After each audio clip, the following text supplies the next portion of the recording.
Pardon me, ma'am. Hello. No, it is getting live streamed on YouTube. They have started. Yeah. Yeah. Yes, ma'am.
Hello, sir.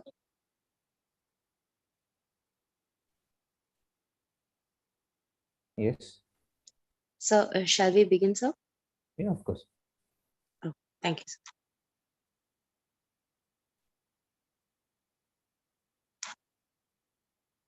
Good evening, everyone. Welcome to the 8th International Yoga Day 2022 virtual celebration organized by DIKSHA Academy. Through practice comes yoga. Through yoga comes knowledge. Through knowledge, love. And through love, bliss. With these wonderful words by Swami Vivekananda, I would like to welcome you all today for today's celebration of International Yoga Day. Welcome. Now, for the welcome speech, I would like to invite Dr. Ankush, Assistant Professor, Department of Swasthavritta and Yoga, Ayurveda College, Coimbatore. Now, before handing over, let me give a brief introduction about Sir. He was the state executive member, Vishwa Ayurveda Parishad from 2019, was the member of syllabus drafting committee, and then the then CCIM and now NCISM, Ministry of Ayush, has presented paper in International Biodiversity Congress under United Nations Organization, which was held at Indian Institute of Science in the year 2013 to 14. Sir did his BAMS from Kerala University of Health Science, MD from Rajiv Gandhi University of Health Science, Bangalore in the year 2020. He has studied marmology and art from Research Institute, Coimbatore in the year 2016. Has done talk shows under the banner of Swasthyam, which was telecasted in famous Malayalam channels, and has done so many other talk shows too. It is a great pleasure to have you, sir. Now, I would like to hand over to you, sir. Thank you, Sri Lakshmi. Good evening to all of you. Today, on behalf of DIKSHA Academy, I would like to welcome all of you to this virtual celebration of 8th International Yoga Day 2022. As human beings are made up of three elements, which are mind, body, and soul. Similarly, in order to satisfy the needs of these three, we need knowledge, health, and inner peace. As we know, health is a physical need, whereas knowledge is the psychological need of ours. When we talk about the inner peace, we seek it refers to the spiritual need, and we feel harmonious only when all these three are present. Yoga is something that feeds our soul. It's a spiritual practice which relieves us of many ailments physically. Moreover, exercise can strengthen our bodies and also sharpen our intellect and steady our emotions. So, I would like to welcome with due respect our chief guest, Dr. Mala Kapadia ma'am, to this wonderful platform. And also, I would like to welcome Dr. Mridul Chitraka Lonkar ma'am, Associate Professor, Department of Swastavrita, and also the second topic session headed by Dr. Shahnaz Fatima A. And also, I would like to welcome every participants who are watching this online yoga celebration day and through various platforms like YouTube as well as other various social media platforms. Once again, in the name of DIKSHA Academy, I would like to welcome every one of you to this grand occasion of International Yoga Day. Thank you. Thank you, sir, for those inspiring words. Now, I would like to invite our chief guest, Dr. Mala Kapadia ma'am, to give the inaugural address. Dr. Mala Kapadia, working as the Director of Center for Will-Be in Wellness and Professor at Rashishastra School of Public Leadership, Rishihood University. She is the founder of Human Potential Consulting named Tame the Monkey, and she had a PhD in literature, and her academic journey is through psychology, human resources, yoga, Ayurveda, and film productions.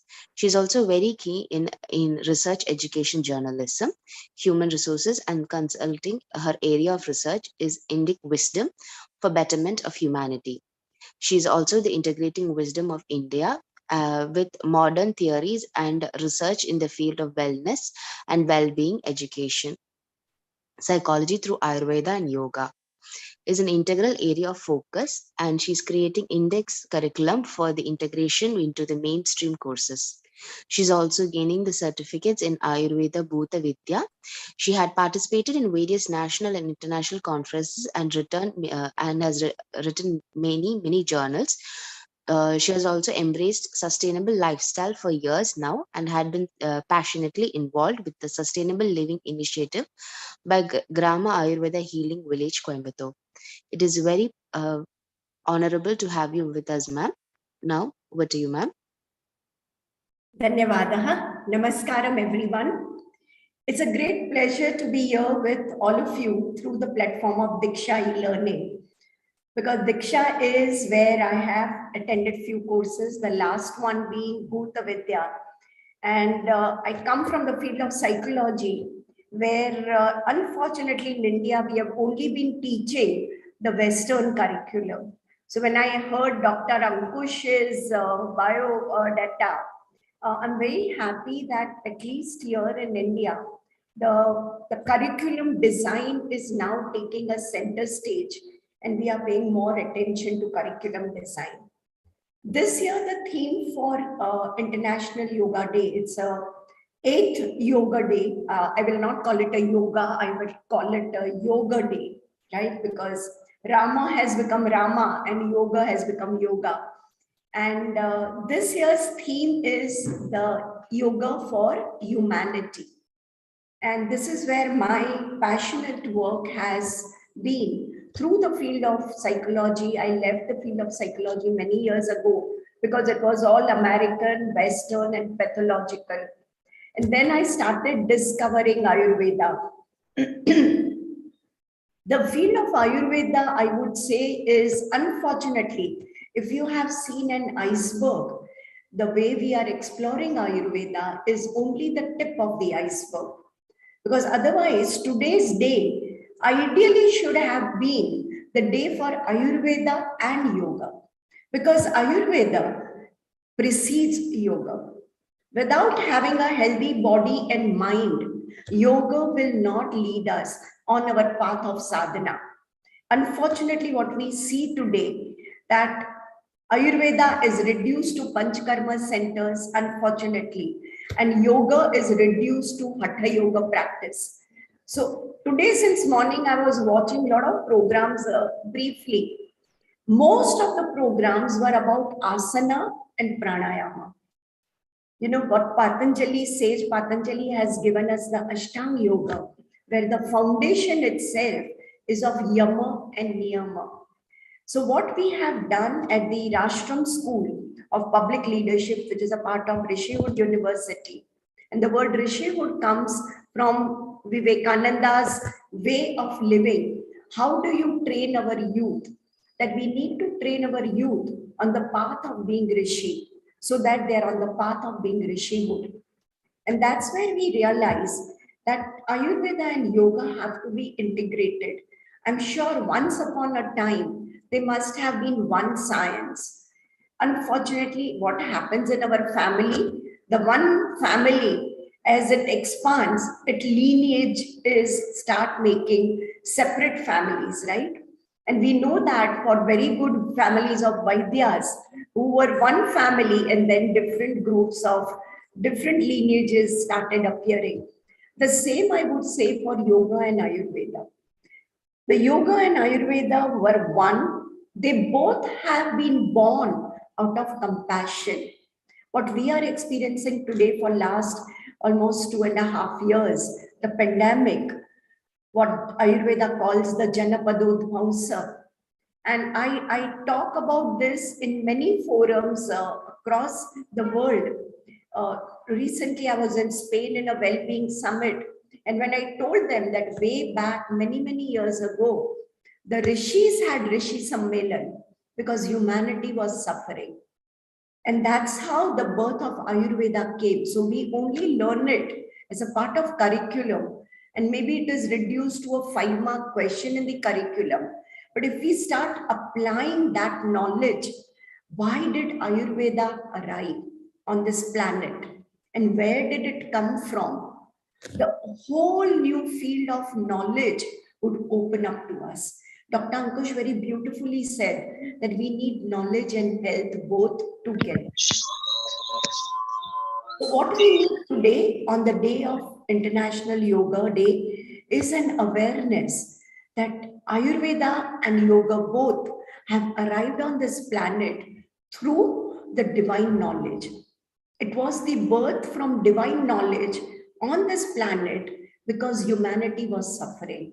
The way today we have pandemic and we are not able to really come out of the, mental health issues that are creating, ecological and economic issues that are created. And what we are realizing is that celebrating one day as a yoga day or celebrating one day as a Dhanvantari Divas just before Deepavali is not going to help us. What we really need for humanity is Ayurveda and yoga in everyone's life, every day, and in every level. I feel very surprised that a lot of our rituals, we have now called them as religious rituals, which we perform very separately and disconnected from the life of a student or a life of a corporate person or a life of a professor or a teacher. How do we integrate yoga and Ayurveda both back in our everyday life? A simple thing, and this is when I shared with international audiences, they say, wow, if India was so far ahead in their worldview, in their philosophy of life, how come India has not been vocal?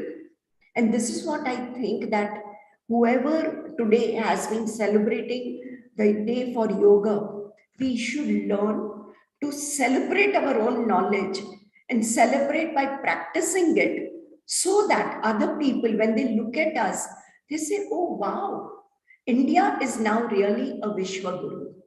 I'll give you a very simple example. Most Indian houses, when we wake up in the morning, we say this one prayer looking at our hands, and we say, Samudra Vasane Devi, Parvatastana Mandale, Vishnu Patni Namastubhyam, Padasparsham Kshamaswame. So we remember Mahalakshmi, who's the consort of Vishnu, who's the maintenance god, right? Vishnu takes care of the entire planet or even the cosmos, not just the planet. And every morning before we get out of the bed, we say, oh Ma, please forgive us, because you are the Mother Earth. You have the vast oceans as your sari, as your clothes, and the mountains, the mountain ranges are your breasts. And please forgive me that I'm putting my feet on you. Now let's connect this to the modern day crisis which humanity is facing. This is a simple prayer which can come from yoga and Ayurveda into our everyday life. But the moment we say this in the morning, everything that we do, from not using plastic in our life to being very conscious of what we consume, how much we consume, staying away from the capitalist consumeristic attitude, which has now overshadowed the entire planet and created a lot of ecological crisis. This is, I think, the best gift that India can give to the world. A simple practice, simple prayers, and the conscious living. Yoga and Ayurveda both say that what we do has to be a conscious choice. And therefore, the basic aim of Ayurveda is to protect the health of the healthy. Swasthasya swasthya rakshanam. It's only when the swastha vritta is not followed, when the sadhavritta is not followed, when there are problems in our life because of pragya, aparadha, the dhi, triti, smriti, bhransha, that there are diseases. And when you look at the chapter of Janpado Dhvamsa, you realize, and these are very simple Indic frameworks that we teach in leadership courses now. And I want all of you to have this confidence that what is there in Ayurveda, what is there in yoga. This is how the West has propagated their narratives. This is how the West has propagated their knowledge by making frameworks. How do we make a pragya framework so that we stay away from pragya aparadha? What do we learn from Janapado Dhvamsa Prakaran in Charak Vimanasthana? That if there is climate change, then Janapado Dhvamsa is inevitable. We all have been experiencing climate change for so many years now. We should have known that a pandemic may come. And why does climate change happen? It happens at Vayu, Jala, Desha, right? And Kala, all 4 levels. Now, how do we follow yoga in all 4 levels?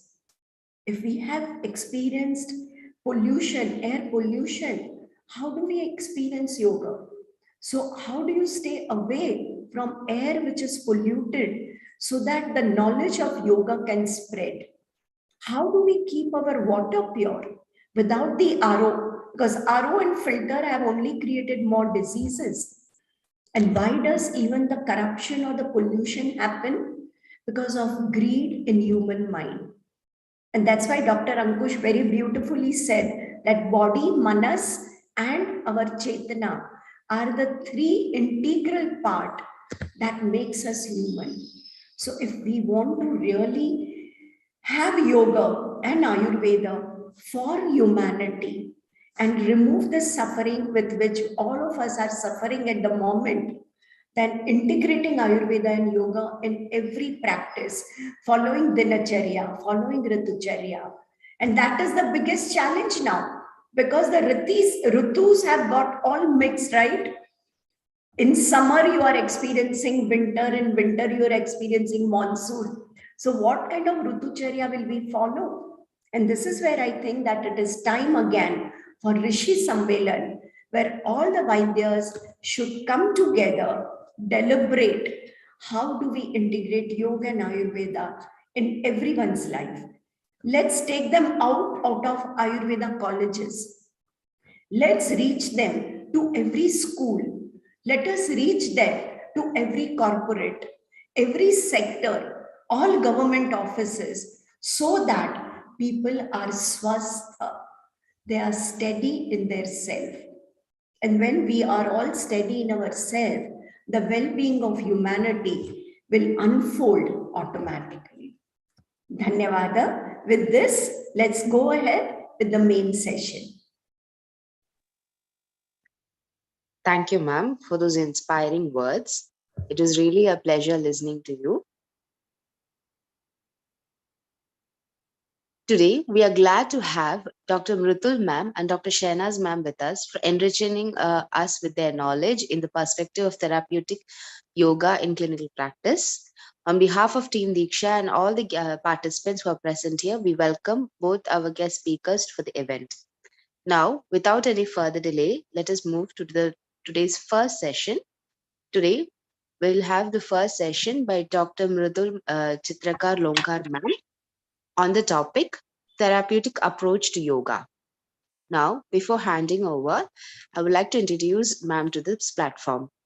Mridul Chitrakar ma'am, working as an associate professor in the Department of Swasthavritta and Yoga at D.Y. Patil University of Ayurveda. She has a teaching experience of 17 years, which includes 10 years of PG teaching. She has had a PG as well as a postgraduate degree in Swasthavritta. She has also acquired PGDCR and DNYS as additional qualifications too. She has published around 14 research papers and conducted around 3 clinical trials, and also presented so many research papers in national and international conferences. She is a resource person and a panelist and also guest lectures in various national and international seminars. She has also organized and worked in organizing committee in national and state level workshops and conferences. And she's also an active at NSS programs, and also she was the co-chairman of disciplinary committee and coordinator of NEC and UGC. Presently, she's working as a co-chairman in IQAC committee as well. It is a pleasure having you, doctor, with us. Now, before handing over the session, I would like to go through a few of the basic instructions to be followed throughout the session. For an uninterrupted class session, use a laptop with a high-speed internet connection. Please make sure your microphone is on mute to have a disturbance-free session. And in case of any disruption, please check your internet connection first. And if the problem is within our network connection, kindly raise the issue in the chat box. Filling your full name to be displayed is appreciated. Participants can ask their questions to the faculties either by raising their hand or by putting it in the chat box. Questions raised in the chat box will be addressed at the end of the session. Now, without any further delay, let me hand over the session to ma'am. Over to you, ma'am. Thank you, ma'am, for your kind introduction. Am I audible and my slides are visible, ma'am? Yes, ma'am, it is visible. Okay, thank you. Now, my today's topic is therapeutic approach to yoga. I first give wishes on the International Day of Yoga today on 21st June. And thanks for inviting me on this platform.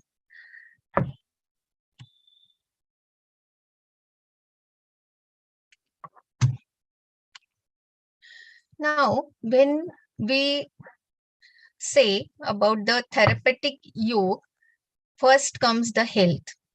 Health, we all know that health is a complete state of physical, mental, and social well-being. According to Ayurveda, samadoshaha, samagnisha, samadhatu, malakriyaha, prasanna, atmendriya, swastha, ityabhidiyate. So, swastha is a self, life, and enriched. It's a sure means enriched manifest. A complete well-being of an individual comprises the physical health, mental health, social health, and the spiritual health.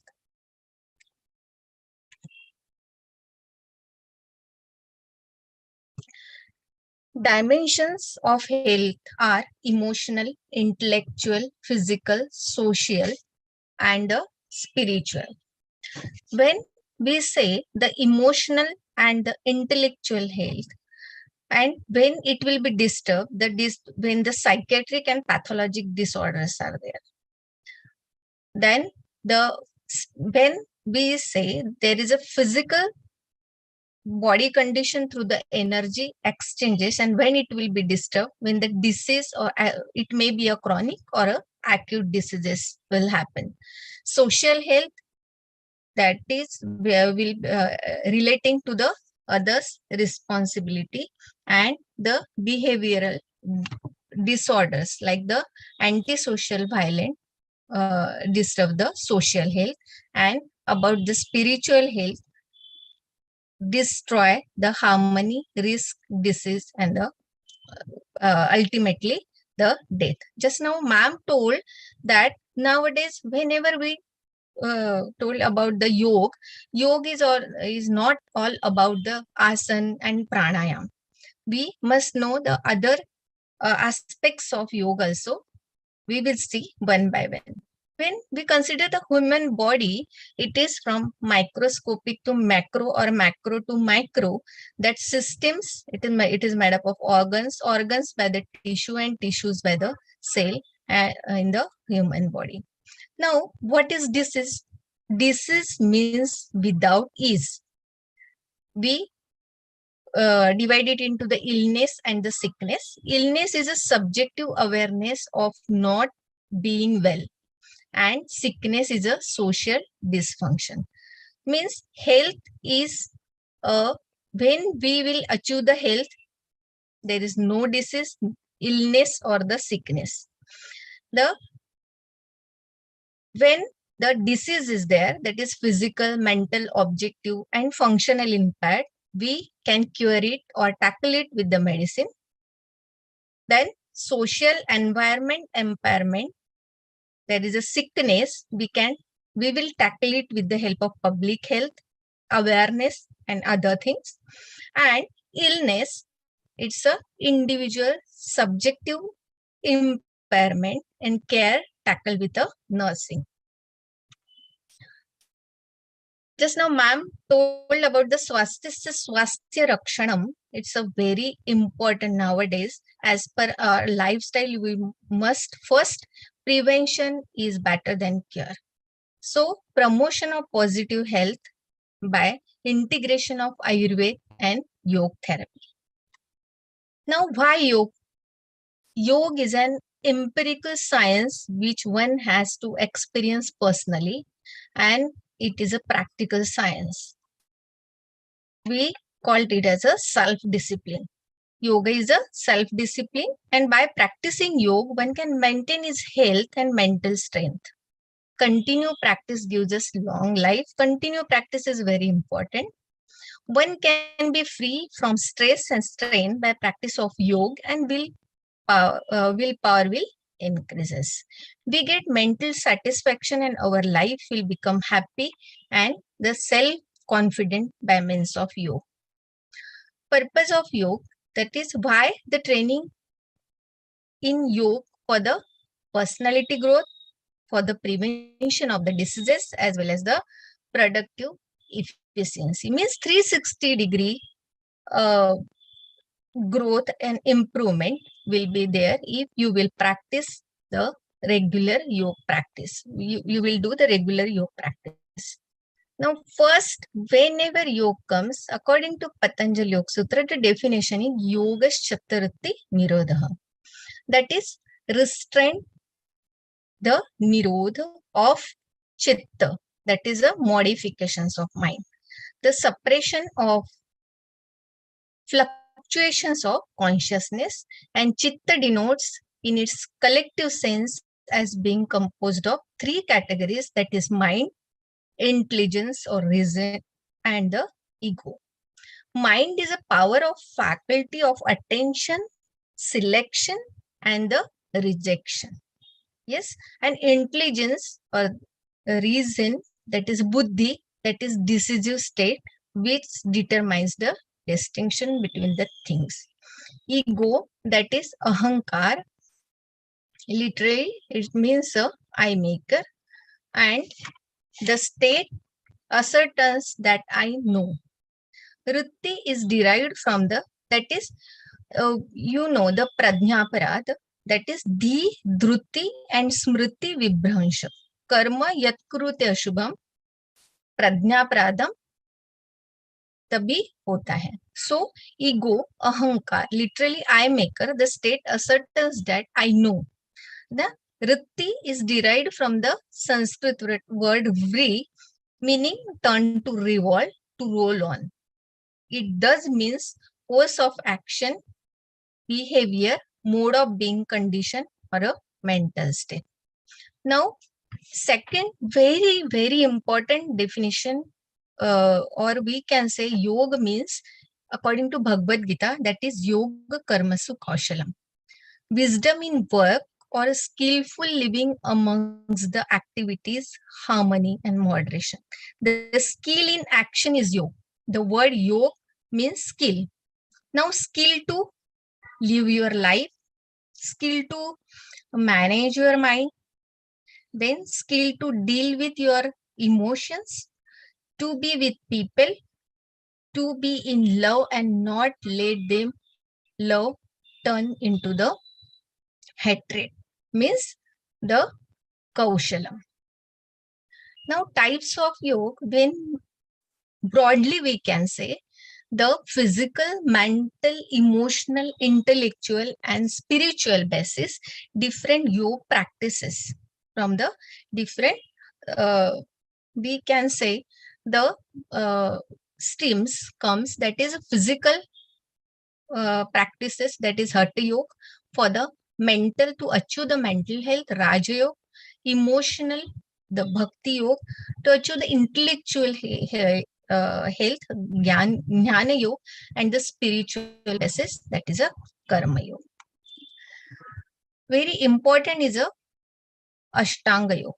Ashtanga Yoga, yam, abstinence, observances, yoga postures, breath control, withdrawal of senses, concentration and meditation. Again, here we can see the yogic methods to attain and maintain the health.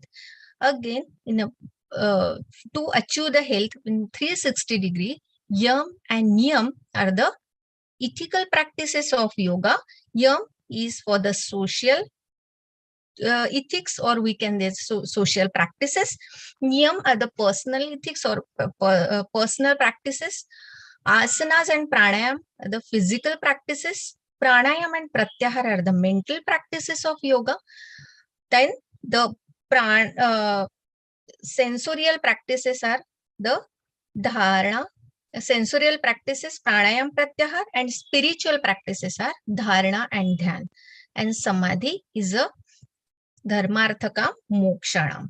So the final achievement is a moksha by means of samadhi. Then just we can say that this you must know these things whenever we practice the yoga as a for the prevention as well as a therapeutic purpose. There are 7 layers of our existence: body, breath, mind, intellect, memory, ego, and self.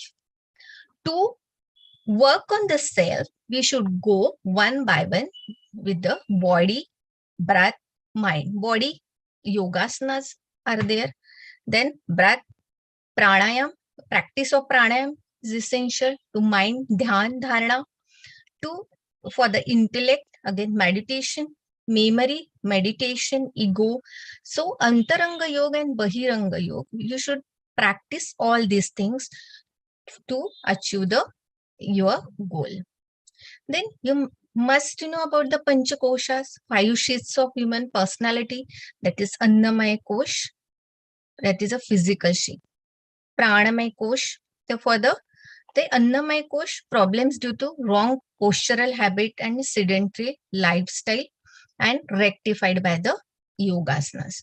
Pranamaya kosh, that is a vital sheet affected by wrong breathing pattern, and it is rectified by pranayam. Manomaya kosh, that is a mental sheet affected by mental affiliations and occupational mental stresses, then rectified by yama, niyama, dharana and dhyan.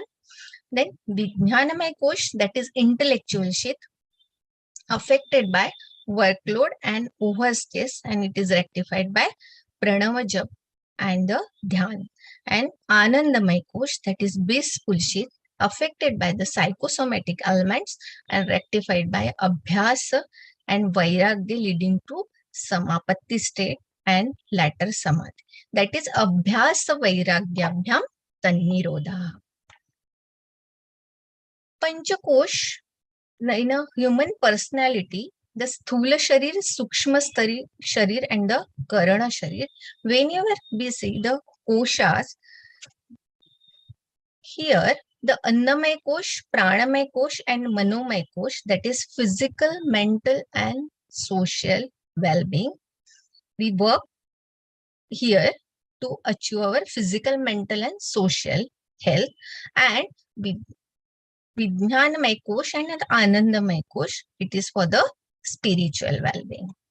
So the therapeutic uses of yoga, whenever we see the application of yoga as a therapeutic intervention, which began early in the 20th century, takes advantage of the various psychophysiological benefits of component practices. The yogic holistic approach comprises all the constitutive aspect of integral management of health.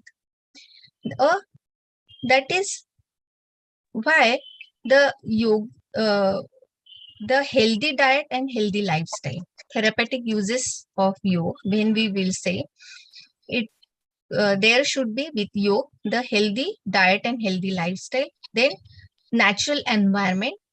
Physical practice is also very important whenever we want to achieve our health, that is by means of asanas, breath work by means of pranayama, meditation by means of dhyan, and healthy thinking and practicing by means of. Now, therapeutic uses of yoga, there is a physiological, biochemical and a psychological. The health benefits of yoga, it begins by working with the body on a structural level. Yogic practices stimulates and balance all the systems of the body. A few month practice of yoga triggers neurohormonal mechanism that bring health benefits. Effects on the nervous system, cardiovascular system, respiratory system, metabolic rate, skeletal-muscular system, and the digestive system. Whenever we come to the asana, that is Sthira Sukhamasana. Sthira Sukhamasana, Sthira, that is the steady and stable. Sukham, it gives the happiness, and in that posture.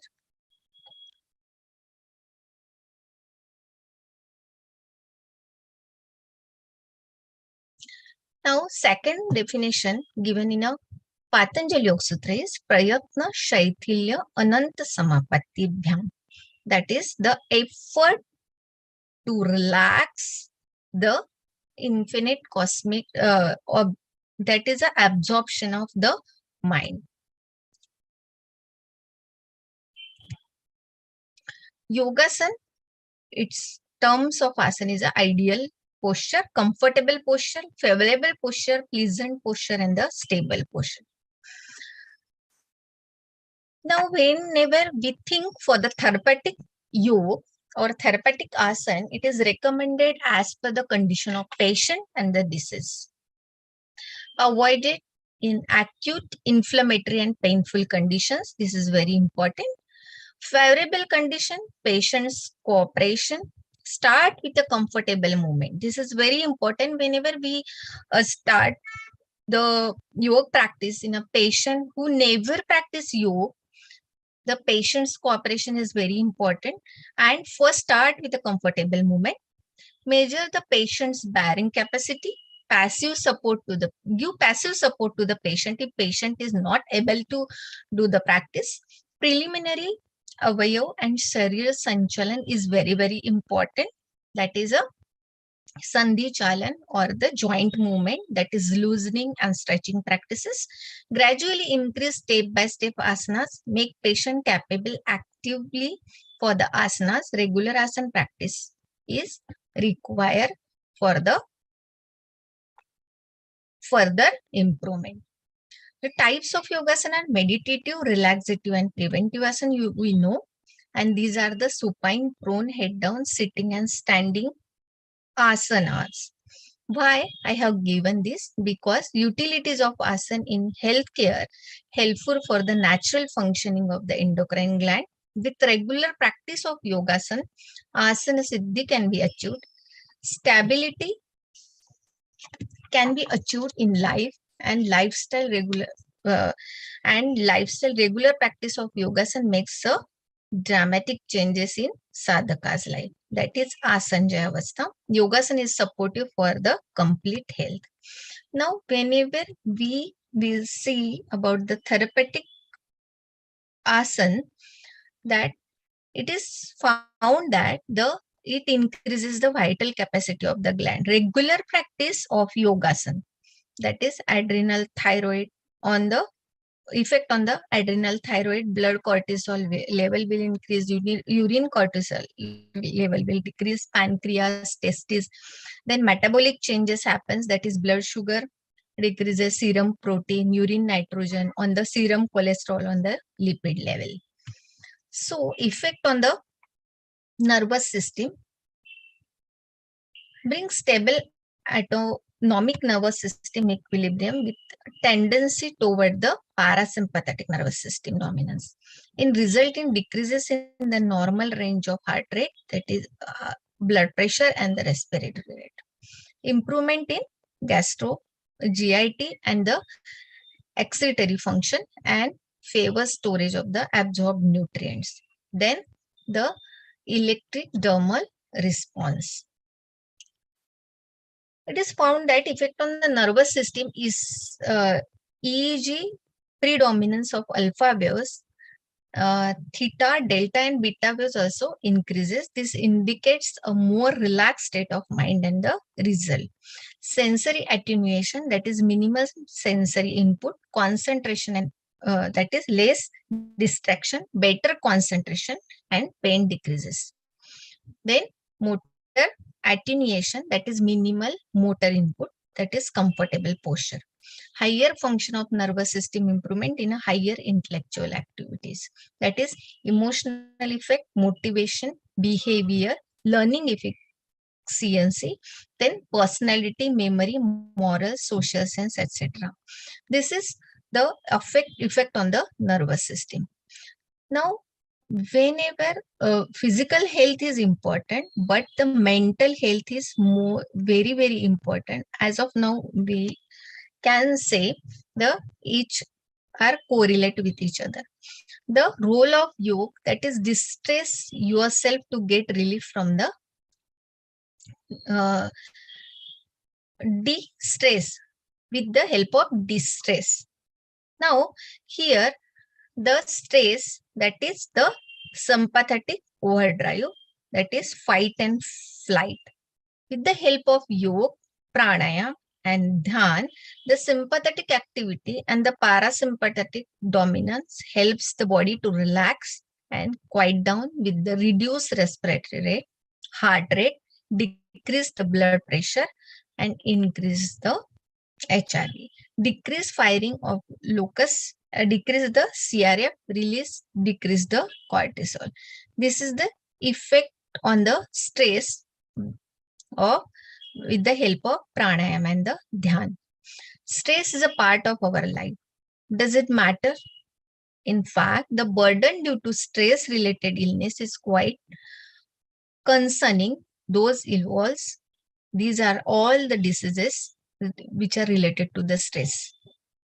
That is headache, back pain, hypertension, arrhythmias, irritable bowel syndrome, insomnia.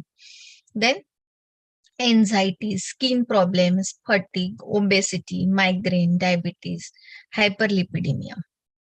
So we can balance when we will see the parasympathetic and sympathetic nervous system. Sympathetic nervous system, it dilates the pupil, accelerates the heartbeat, then inhibits the digestive activity, stimulates glucose release, all this, and the parasympathetic activities. Then it balance and the relieves work on the both. Yoga and endocrine system plays a crucial role in maintenance of the body. That is balance of the body, metabolism, physical growth and mental development, sexual development, electrolyte balance, sleep cycle, etc. We know nowadays in our practice also, most of the diseases are related to endocrine system. Yes. starting from the PCOD up to the adrenal cortex and all these things. There are very common is a diabetes. Next lecture will be on that. Ma'am will focus on that.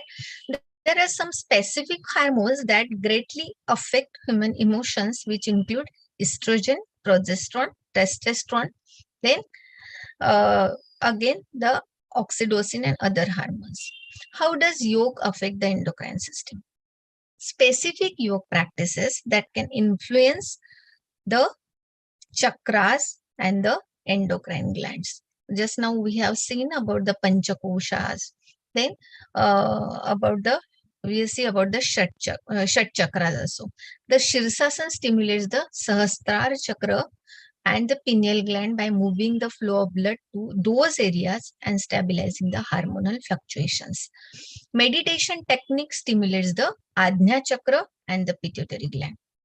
Then Setu Bandhasan, Ushtrasan, Halasan, that regulate the Vishuddha chakra and the thyroid. So, for the different glands, different asanas and the yoga practices are beneficial. Gomukhasana and Bhadrasana influence the Swadhisthana chakra and the mainly the reproductive system. These are the hormonal glands and how the yoga practices will improve or balance your endocrinal system. These are the Shat chakras. When we see about the chakras, these are the plexuses. The Sahasrara chakra, Ajna chakra, Vishuddha chakra, Anahata chakra, Manipur chakra, Swadhisthana chakra, and the Muladhara chakra. When you say Muladhara chakra, it controls all the pelvic plexus. Swadhisthana chakra controls the mesenteric ganglions and the sexual glands. Manipur chakra controls the solar plexus and adrenal gland and endocrine pancreas. Anahata chakra, thoracic ganglion. Vishuddha chakra, medulla oblongata, cervical ganglions and the thyroid gland. And Ajna chakra, hypothalamus, brain stem and the pituitary gland. Sahasrara chakra, it is situated where the brain and pineal gland is present. Means with the help of practicing the Shat chakra meditation and the specific asanas that work on that chakra will balance and will work on that area and it improves the health of that region. Why endocrine system is so much important for us? All of you know that the 7 chakras in human body, because the pineal gland, hypothalamus, pituitary gland, thyroid gland, thymus, pancreas, adrenal gland, testes, all the functions are controlled by our endocrine system. Now, second important is a cardiovascular system. Heart rate and the systemic BP decreases with the help of yoga practice. Cardiovascular efficiency increases. A given level of exercise is associated with a smaller increase in above parameters. These may be attributed to increase the baroreflex sensitivity. Now, effect on the respiratory system. Respiratory rate decreases, tidal volume increases, vital capacity increases, breath holding time increases, maximum breathing capacity increases, respiratory efficiency increases, and the respiration become more smooth. Mechanism, that is parasympathetic nervous system dominance with decrease in the sympathetic activity. Now we will see on the skeletal-muscular system and the digestive system. Musculoskeletal flexibility and joint range, here it is very helpful. You know, the physiotherapy. Nowadays, physiotherapy, all people are working on the yoga practices because yoga not only work on the physical level, skeletal muscular system and digestive system is all about the mental health also it should be included. So musculoskeletal flexibility and joint range of movement increases with the help of practice of yoga. Strength and the resilience increases, endurance increases, energy level increases. Yoga helps in the digestion by increased blood flow to GIT, stimulate the peristalsis, relax the digestive system, and leads to more effective elimination. Now, biochemical benefits. Nowadays, whenever any disorder is there, first we do the biochemical test in the pathology. This profile improves, indicating an anti-stress and antioxidant effect, important in the prevention of the degeneration diseases. That is, hematocrit, hemoglobin, and the lymphocyte count increases with the help of the regular practice of yoga. Then total serum protein and vitamin C increases, glucose and sodium. This all researches happens, and these are the results of this. Glucose and sodium level decreases because of the lack of time. I can't share the link and all the researches on that. Glucose and sodium level decreases, lipid profile, total cholesterol, triglycerides, that is the lipid profile, are decreases, and the HDL increases with the help of practice of yoga. Now, disease-wise recommendation of asanas. Again, work is going on everywhere, that because this is a world of science.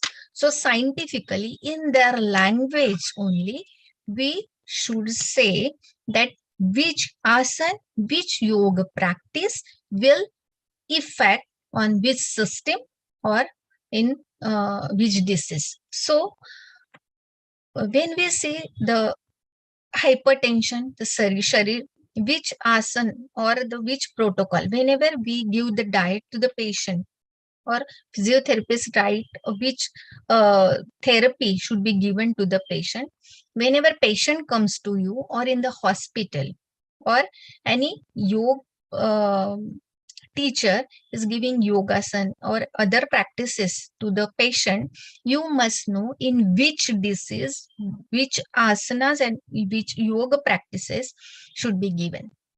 For that, just a short exercise. In hypertension, Sarir Sanchalan, Pavana Muktasan, Bhujangasan, Shalabhasan, Makarasan, Shavasana, and Yoga Nidra.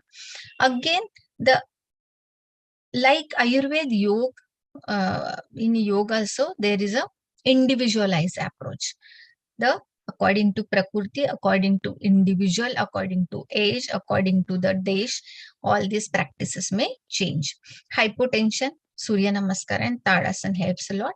In a bronchial asthma, Bhujangasan, Shalabhasan, Paschimottanasana, Vakrasan.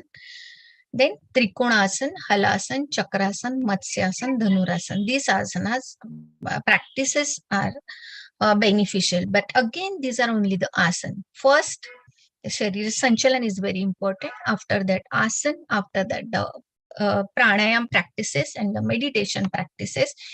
All together, we can call it as a yoga.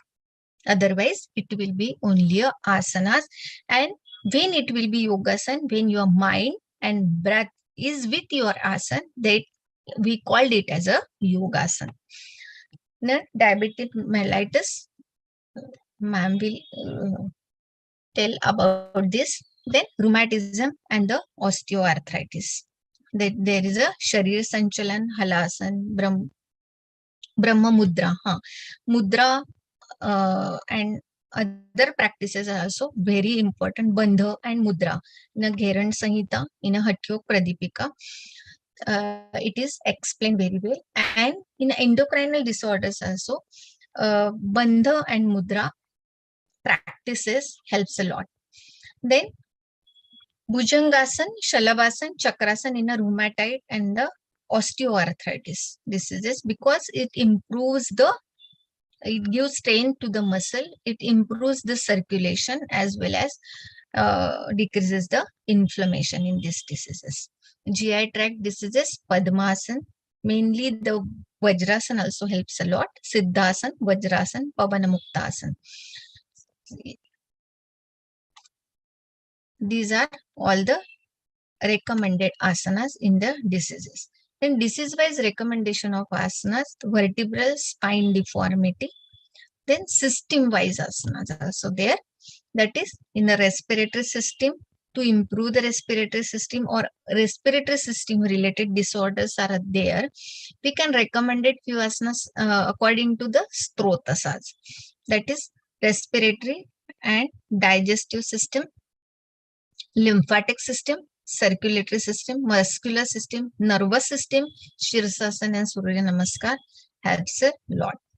Then reproductive system, Shalabhasan, Vajrasan and Sukta Vajrasan.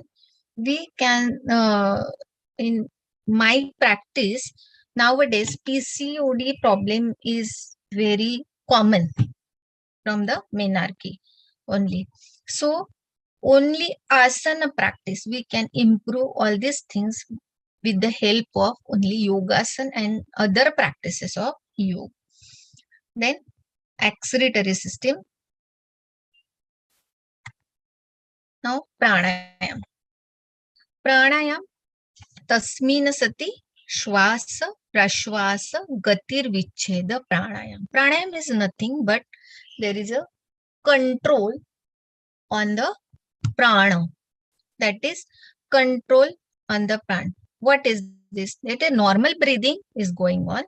We should break that normal. That is either fast or either slow, and it is the control of prana is through control of breath. That is breathing is continuous process from time of birth to the time of death, but it is an indication of life. So breathing is automatically controlled by autonomous nervous system. Breathing can be controlled by our will. It can take control of autonomous nervous system through the pranayamic practices. So breathing process with the help of inhalation and the exhalation. The role of oxygen in the body, you know, the tidal air in our lung, that is 600 cc. Air utilize only 450 cc. Other is a dead space. Oxygen content is 21%. You can utilize most of the dead space with the help of pranayam practices. So breathing air analysis is total lung capacity is 6000 cc. Inspiration reserve is 3000, expiration is 1500, and vital capacity of lung is 4500. So if the wrong practices are there, you cannot use the proper, you cannot utilize the proper your lung capacity. Pranayam sadhana. With the help of pranayam sadhana, normal breathing rate is 15 to 18 breaths per minute. Inhalation 2 seconds and exhalation 2 seconds. Deep breathing 5:10. And with the help of the breathing practices, lifespan increases because of the greater supply of the oxygen. Yes, and so I told you the study of the Purak and Richer control must be slow, smooth, uniform, and steady.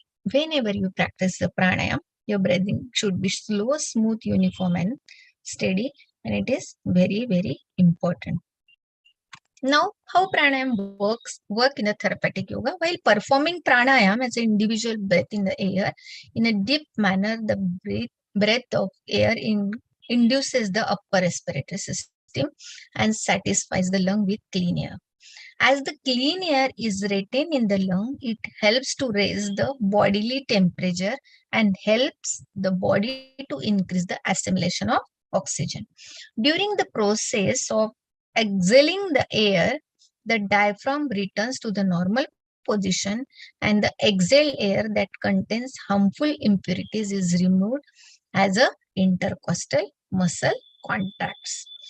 So, according to the speed of breathing, it is divided into 3 parts. That is prachardana, vidara, bhamba, pranasya. प्रच्छर्दन विदारणा पे means normal breathing जो है उसको क्या करना है, break करना है. That is wide breathing deep breathing and the fast breathing. The smooth breathing that continues naturally without any effort is called as a quiet breathing. Deep breathing is protracted breathing, which is caused by the deliberated slowing down the breathing, and fast breathing is a quick breathing. We can say uh, uh, practice it as abdominal breathing, as a chest breathing, and the clavicular breathing.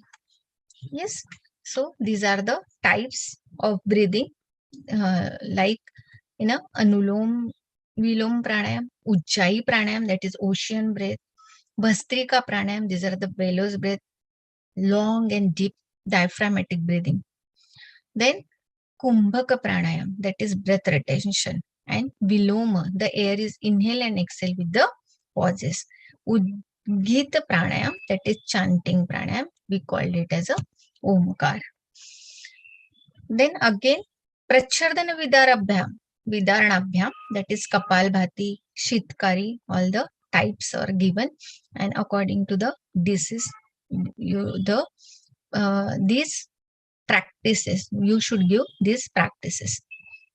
Physiology of pranayam take away the spiritual aspect of pranayam for a while and think. Pranayamas are a simple breathing exercise made in a sitting posture. Most of the pranayam exercise are exciting and stimulating in nature.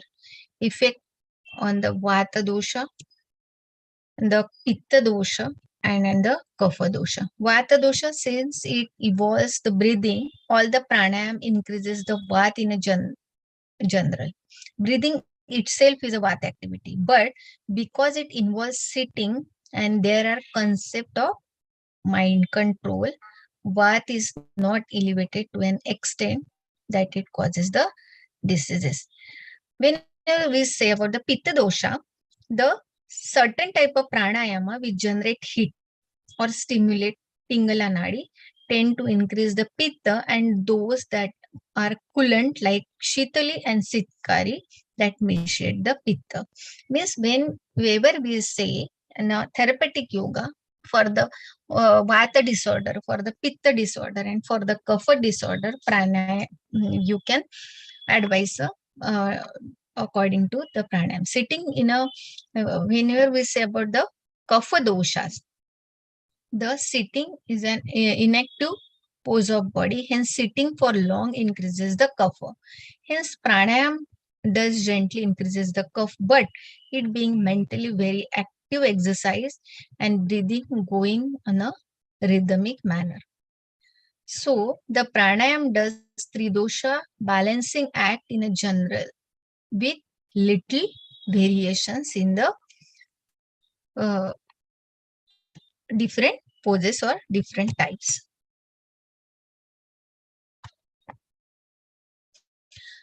Application of yogic concept in promotion of positive health. Why all this, whatever we are doing as a therapeutic yoga, other and prevention and all these things to achieve the health. So yogic concepts we can use the become aware of your body, emotions, and the mind. Now, awareness of body, we can say it implies is the consciousness of body work that needs to be synchronized with the breath to qualify as a psychosomatic technique of health and healing. Psychosomatic disorder that are the modern world cannot be tackled without the awareness, and this awareness we can tackle with the help of yoga. Improve your dietary habits. It is very, very important. Whenever yoga comes, the sattvic ahar and diet habits are very important. Most disorders are directly and indirectly linked to improper dietary patterns that need to be addressed in order to find the permanent solution to health challenges.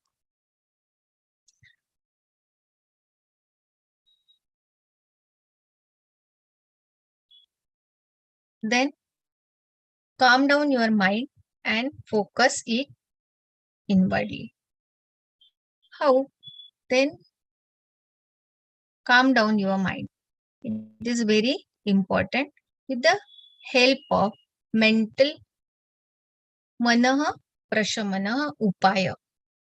काय योग Vashishtha, according to योग वशिष्ठ मन प्रशमन उपाय योग इत्यभिधीयते. So calm down your mind and focus it inwardly. Then facilitate naturally the natural emanation of waste. It is very, very important whenever you practice the yoga. Yogi cleansing practices like practices of dhauti, basti, neti. That these are the preparation of yoga. Help wash out the impurities, that is malashodhan, thus helping the process of regeneration and the facilitate healing.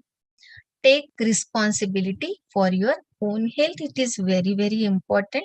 If we do healthy things, we are healthy, and if we do unhealthy things, we become sick. Just now I told you about the Prajnaparat.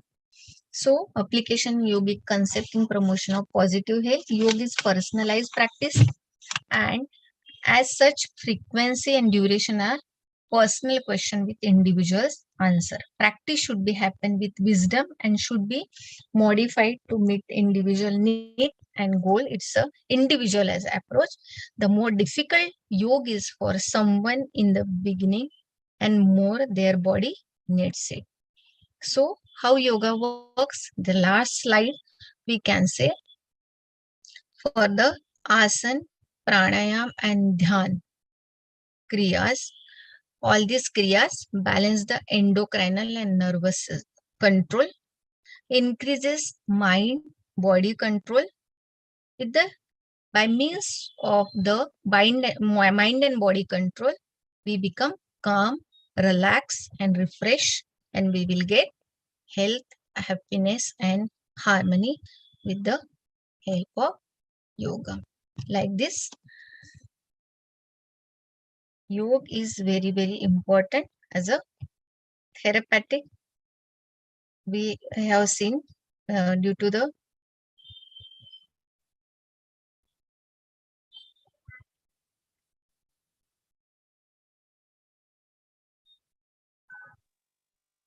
Thank you, ma'am.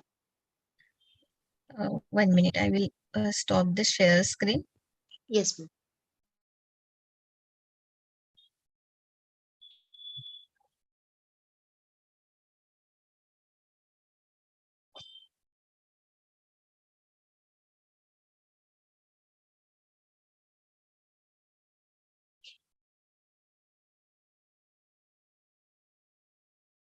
Yes.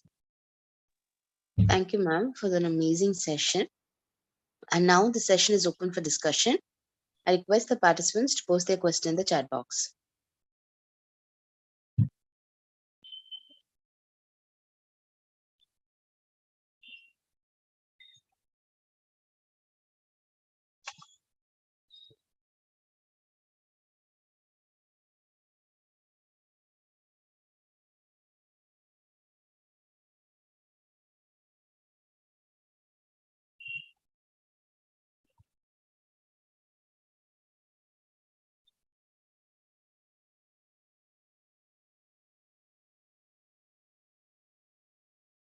Here one question is there, best for pose for the meditation. I told you that it's an individualized approach. For it is on your comfort, that if you are comfortable in which position for the meditation. Someone is comfortable in a Vajrasan, Padmasan, even you can practice it as you are suffer if any disease or any joint pain, you can practice it on a chair also. Main is a control on your mind.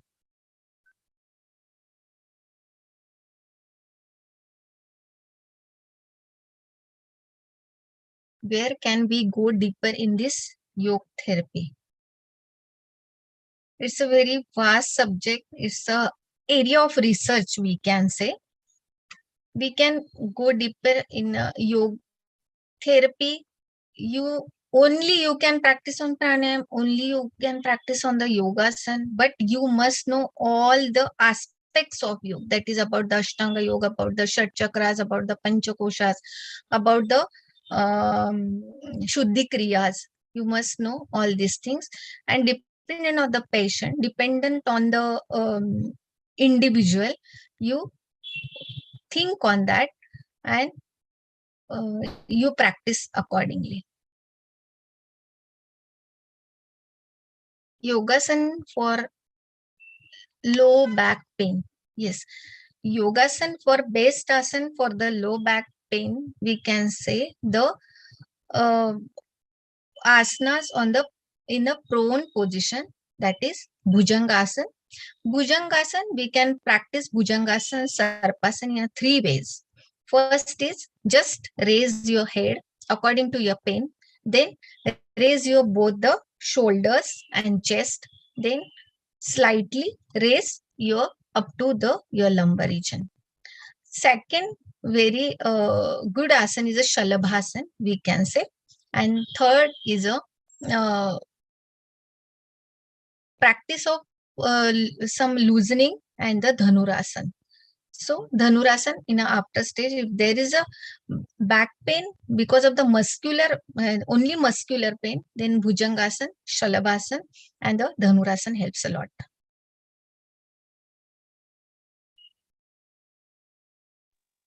Thank you, ma'am. And one thing is very important. Whenever you write about the yogasan or give the yogasan, don't give only the yogasan or only pranayam. This is a, we can say this is a package or this is union.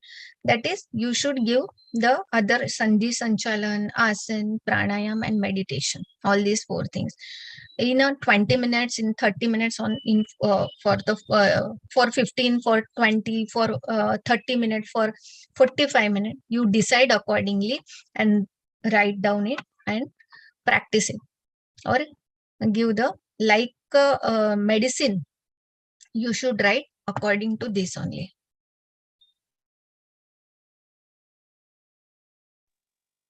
Okay, ma'am. Thank you, ma'am. Ma'am, for cervical pain. Ma'am, explain asan for, yes, cervical pain. Again, you first diagnose why there is a cervical pain. Only muscular pain is there, then you can give the only the sanchalan, neck, we can say neck relaxation techniques. But if involvement of any nerve or other issues, degenerative changes are there, first take the treatment of that. Don't give any asan or don't give any sanchalan. Rest is very, very important. And go for the X-ray, MRI, whatever necessary according to the pain, and then decide it. How to get Sahasrara Chakra? Sahasrara Chakra, it's a type of meditation. You can assume it. Yes, in a you can see on YouTube also. It is a very good meditation on the chakra meditation, Shat Chakra meditation, we can say. One by one, you can meditate from Muladhara Chakra up to the Sahasrara Chakra. And it's an imagination. Just now I explained it in a diagram that from Muladhara Chakra, where it is situated, first you must know the theory, and after that you can practice it one by one. Okay, ma'am. Thank you, ma'am. Book on therapeutic yoga, yes. Iyengar Yoga, other books are available on the therapeutic yoga, but I think it's on our experience on research paper. Many all the literature is there on the internet nowadays, and many books are there on the mainly therapeutic yoga. Here Kaivalya Dhamlonava Institute is there. They are working a lot on this. Then Iyengar Yoga, passive. There are again 2 types: the passively and actively. How you want to practice? first, I will suggest first you practice the yoga. Regular practice of yoga is necessary as for us. The as important yogasana or exercise is as important as a diet. If diet, you are taking a diet, you must do the exercise. First, you experience first. It's a self-discipline, and then you can explain it better to others. Diabetes, I think next section is on the diabetes. The ma'am will explain you better. Thank you, ma'am. It was really a very wonderful session, ma'am, and it was great pleasure having you with us. Thank you, ma'am, for giving me the opportunity to present in front of all. Thank Oh, you. no, the Thanks. pleasure is all ours, ma'am. Thank you so much, ma'am. And now there is a special announcement. I invite Dr. Ankur sir for announcing the winners for Yoga Poses Competition, Yoga Amritam 2022. Over to you, sir. Thank you. Am I audible? Yes, sir. Yes, sir. Yeah.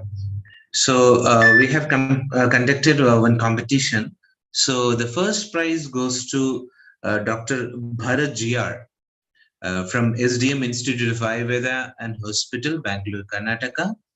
And second prize of Yoga Amritam goes to Dr. Sharwani BR, L.N. Rao Memorial Ayurvedic Medical College, Koppa, Karnataka. And the third prize is shared between two, Dr. Aishwarya HS, Alvas Ayurveda Medical College Hospital, Karnataka, and Karina Kuldeep Nashibhai, KJ Institute of Ayurveda and Research, Savli, Gujarat. Congratulations to all the winners, and I also congratulate every participants who had participated in this great event of Yoga Amrit. Thank you. Thank you, sir. Now, without any further delay, let us move on to the second session for the evening.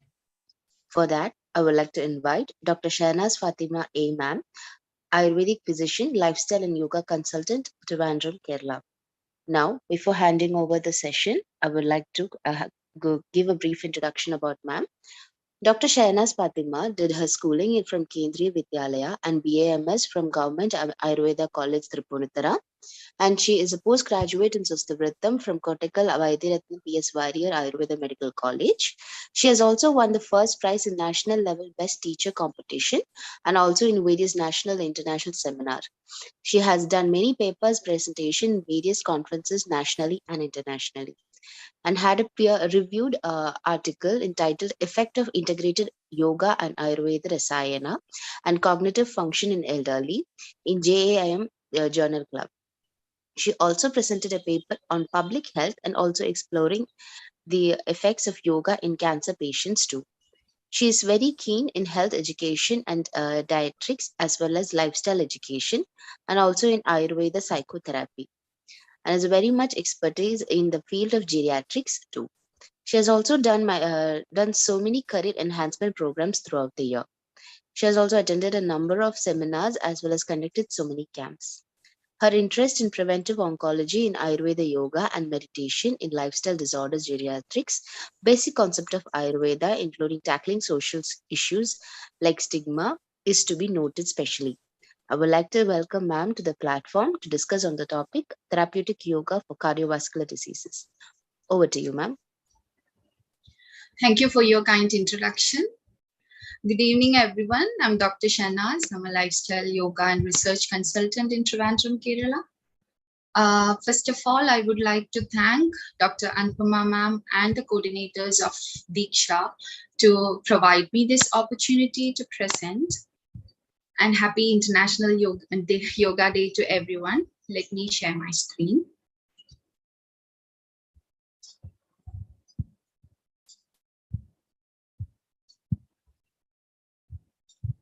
Is the screen visible? Yes, ma'am. Okay. So the topic of today's session is therapeutic yoga in cardiovascular disorders. So Cardiovascular disorder is also known as heart disease. It refers to the following four entities. The first one is coronary artery disease, which means blockage of artery due to deposition of plaque in the artery walls. It is also known as coronary heart disease, ischemic heart disease, etc. And the next one is cerebrovascular disease, which means there is deficient blood flow to the brain, which leads to stroke-like diseases and thrombosis, embolism, etc. The next one is peripheral artery disease, which interferes with the peripheral circulation, affecting the limbs. And the fourth one is aortic atherosclerosis, that is the deposition of fat or cholesterol in the walls of arteries. Excuse me, ma'am. Yes, please. I'm sorry, ma'am. Ma'am, it's not on full screen yet. Okay, 1 second.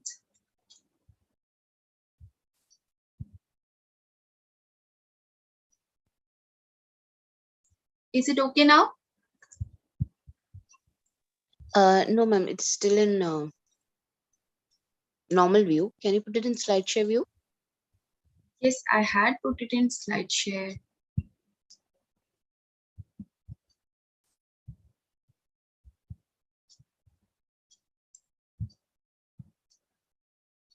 Let me share it once again.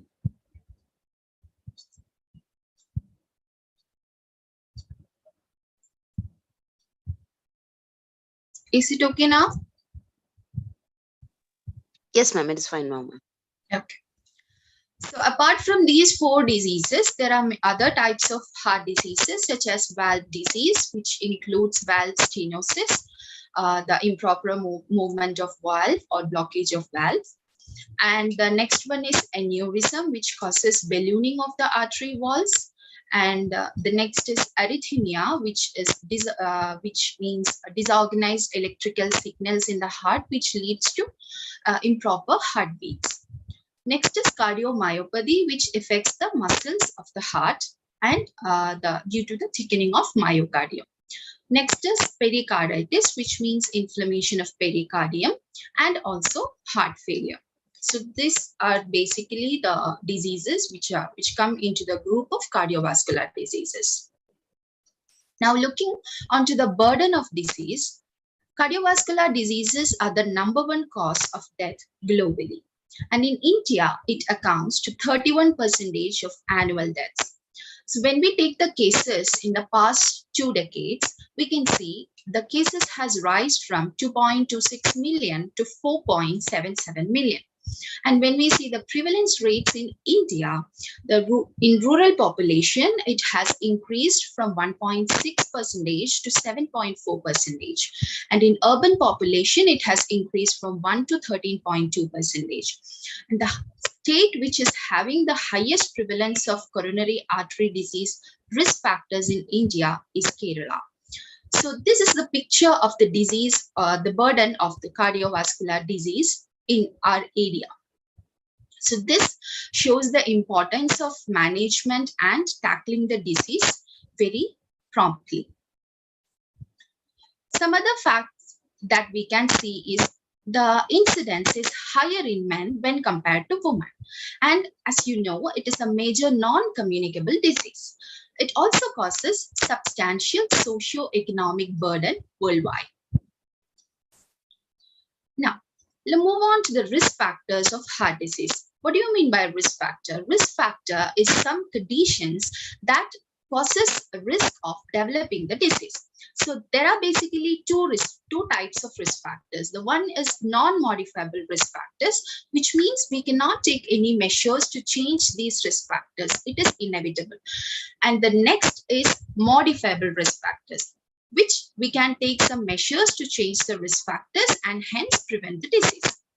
So first, the non-modifiable risk factors. The first one is age. So 80% of the population who die of cardiovascular disease belongs to the age group 65 years or older, which means older age is a risk factor for heart disease. Then the next, move on to the gender. As discussed, it is higher in men. It is primarily a men's disease. But if it occurs in women, the outcome is worse than males. So the prevalence is more in men, but the outcomes gets worse in women. Then the next is family history.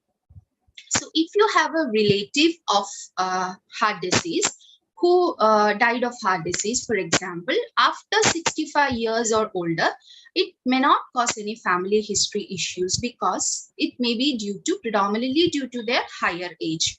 But if your relative or someone close related to you is affected with heart disease below the age of 50 years, then there is a risk for you that you will also develop family history of heart disease. Then the next is ethnicity, and studies shows that African Americans are at high risk of developing cardiovascular disease.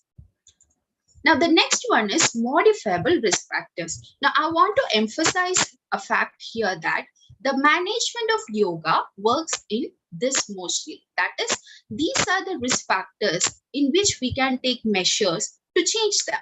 The first one is obesity. Obesity is a highest risk factor for cardiovascular disease because it can lead to the other risk factors that are present. That is hypertension, hyperlipidemia, diabetes, and increase your risk of developing heart disease very highly.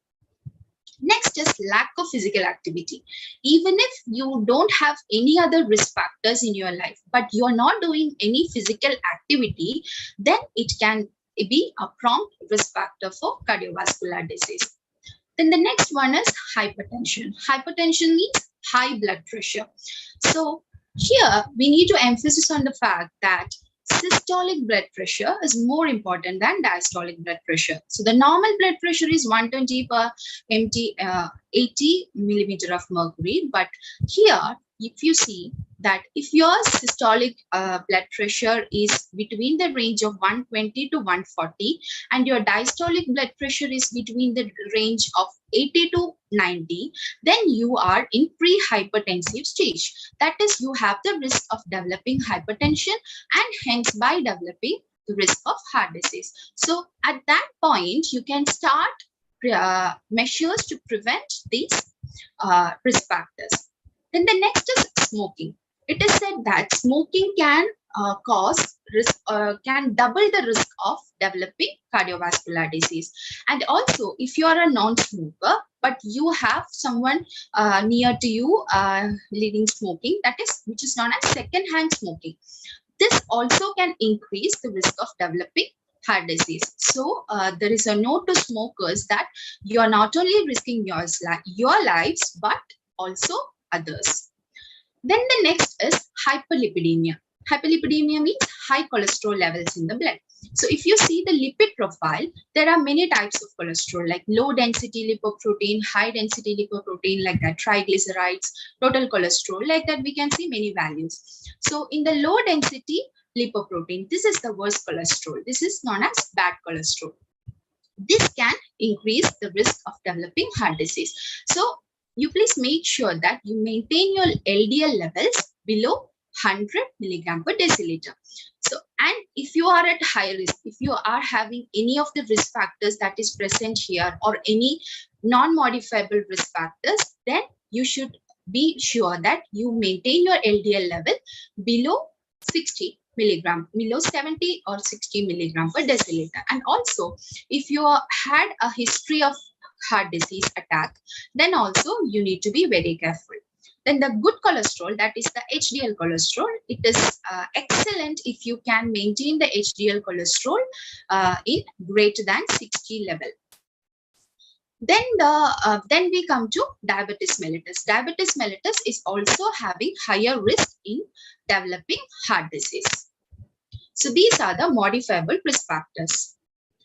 Now, along with this, there are some psychosocial risk factors also. Like if you are having any chronic stress issues, then it will lead to high cortisol levels in your blood, in your body, which in turn increase your blood pressure and can lead to cardiovascular diseases. So it is necessary that behavioral changes should be done here. So if you are having any anxiety, depression, chronic stress, or such that behavioral diseases, disorders, then you can also develop, there are chances to develop heart disease. So these psychosocial risk factors and the modifiable risk factors are the important area where yoga can act upon. Now moving on to the Ayurveda concept, in the Nidana of Hridroga, it is told as Adimatra Ahara, Ushna Ruksha Tikshna Ahara, Chinda Vegadarana. These all as the causes of heart disease. Now, management of cardiovascular disease is extensive, starting with medication and sometimes leading to surgical interventions. But whatever it is, a lifestyle modification is a must in cardiovascular disease, which includes regular exercise, dietary advices, and stress management. So here is the area where yoga can act upon, that is lifestyle modification as a regular practice and to manage the stress. Now, before moving to the management through yoga, I need to take your attention to these topics. Recently, these celebrities, like the first one is a Kannada actor called Chiranjeevi Sarja. He died at the age of 35 years. And the next is a Bollywood actor, Siddharth Shukla. He died at the age of 40 years. Next one is Puneet Rajkumar, who died at the year of 45 years. And finally, and recently, the singer, Bollywood singer, Krishna Kumar Kumnath or KK, he died at the age of 53 years. So what was common in these untimely deaths? These were all younger and also very health conscious celebrities. So is their lifestyle was the reason, or if it was work stress or busy schedules, or if it was extreme fitness regimens. So when we take the history of these patients, two of them had performed excessive workout regimen just hours before their death. So is there a connection between extreme workouts and cardiac ailment risk? So research is going on in this area. So here is where we can find the importance of yoga, because as yoga is balancing body and mind. It is not at all extreme. So we can safely practice yoga in this area because it causes balance of body and mind. Now, prevention of cardiovascular diseases. The prevention strategies are mainly divided into four. The first one is primordial prevention, and then primary prevention, and secondary prevention, and finally tertiary prevention. So what is primordial prevention? Primordial prevention is preventing the development of risk factor. That is giving promotional classes, health educational classes to the children at a very basic level. Before starting the development of risk factor, you are trying to prevent the disease. That is known as primordial prevention. The next one is primary prevention. That is before the onset of disease. Maybe the risk factors may be present. Like in this case, maybe the risk factors such as diabetes, dyslipidemia, etc. may be present, but the disease, heart disease, had not occurred. So you can try to make changes in your risk factors and thereby prevent the disease. So in this primordial and primary prevention, yoga can be incorporated as completely as a lifestyle modification so that you can prevent the disease. And the next one is secondary prevention. In the secondary prevention, the disease had occurred, but we are trying to halt the progress of the disease. And also in tertiary prevention, the disease has occurred, but we are trying to prevent the complications such as death, disability, and rehabilitation measures are to be taken. So in this secondary and tertiary prevention, yoga can be considered as a supportive therapy. So first, primordial and primary prevention, we can consider yoga as complete lifestyle modification, and we can practice almost all the yogasanas and all the yoga practices. But in secondary and tertiary prevention, we need to be a little cautious about what is to be done here as a supportive management. According to the patient and the condition of the disease, the practices may vary. So once again, I want to emphasize here that the primary prevention means we are giving the awareness and identification of cardiovascular risk factors. There is no disease at that time, but we are trying to reduce the risk factors such as smoking, overweight or obesity, excessive alcohol consumption, physical inactivity. So we are trying to tell them to stop smoking and to do regular vascular health checkups and to do weight management services and alcohol brief interventions. So this is to be done in particularly in cardiovascular disease. And the primary prevention, lifestyle modifications, what are to be done? So first one that is mentioned in the modern science is to maintain a blood pressure below 130 per 80 milligram of mercury and to perform a physical activity of greater than 150 minutes per week and to control the diabetes through diet and exercise and having an emphasis on intake of vegetables, fruits, fish, whole grains, etc. And to do the pharmacotherapy and behavioral interventions recommended to maximize the quit rates of smoking.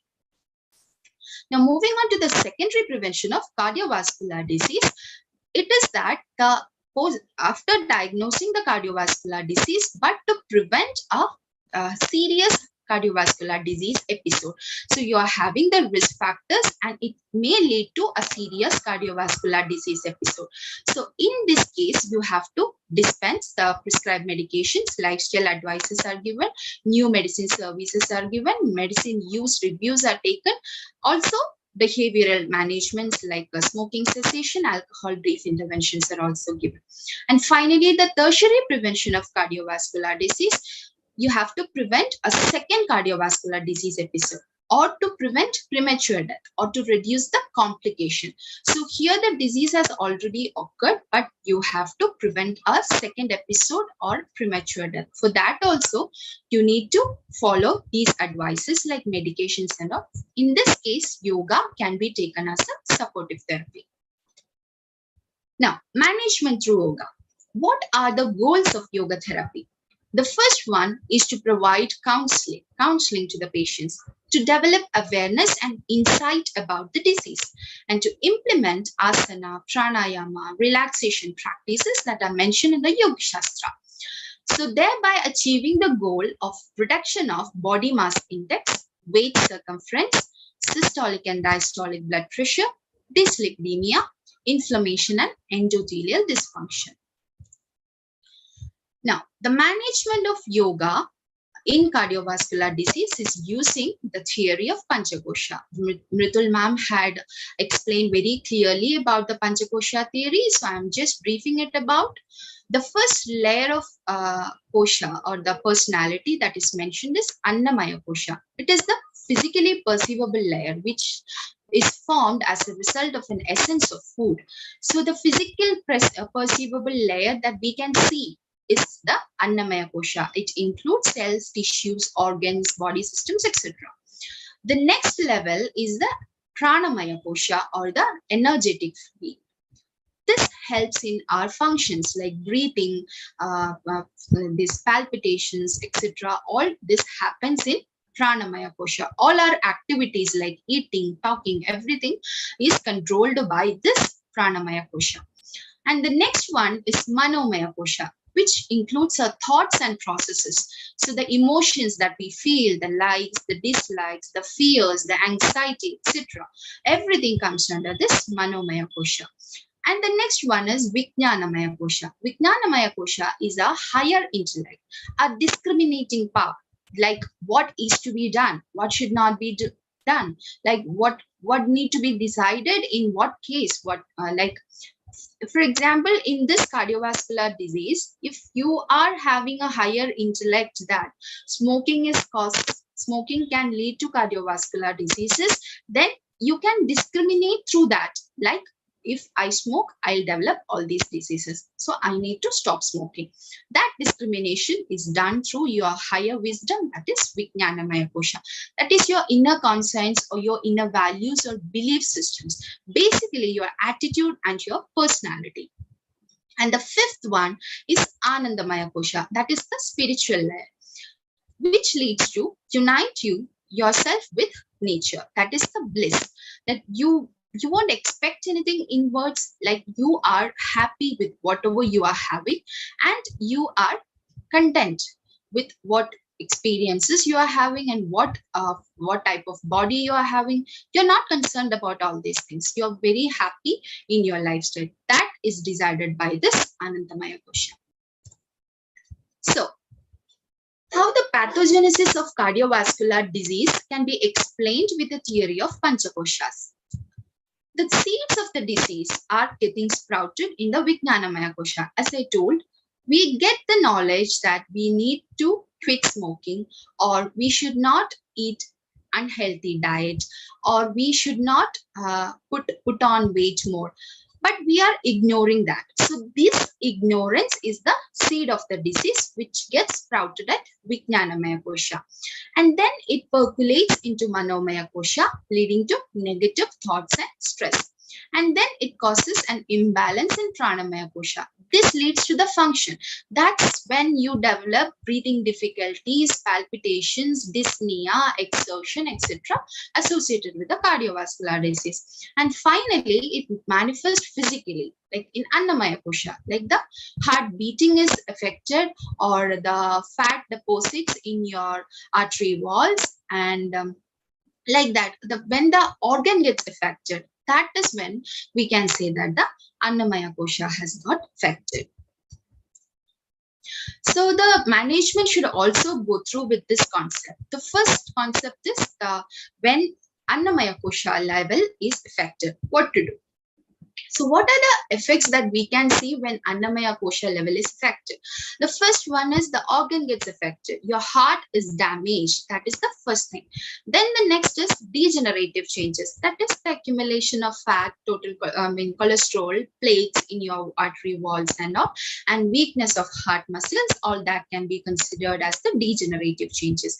And inflammation that occurs to your body and your heart, and because of the stress and all. That is the effect that we can see in Annamaya Kosha. And what are the management of this? The first one is dietary modification. As I told, Annamaya Kosha is the layer of essence of food.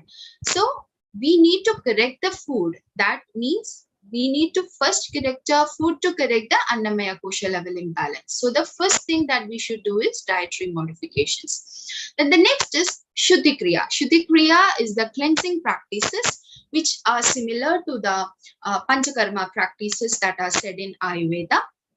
So they are cleansing practices like Shat Karmas. They are Dhauti, Nauli, Neti, Trataka, Kapalabhati, etc. like that. Some practices are there.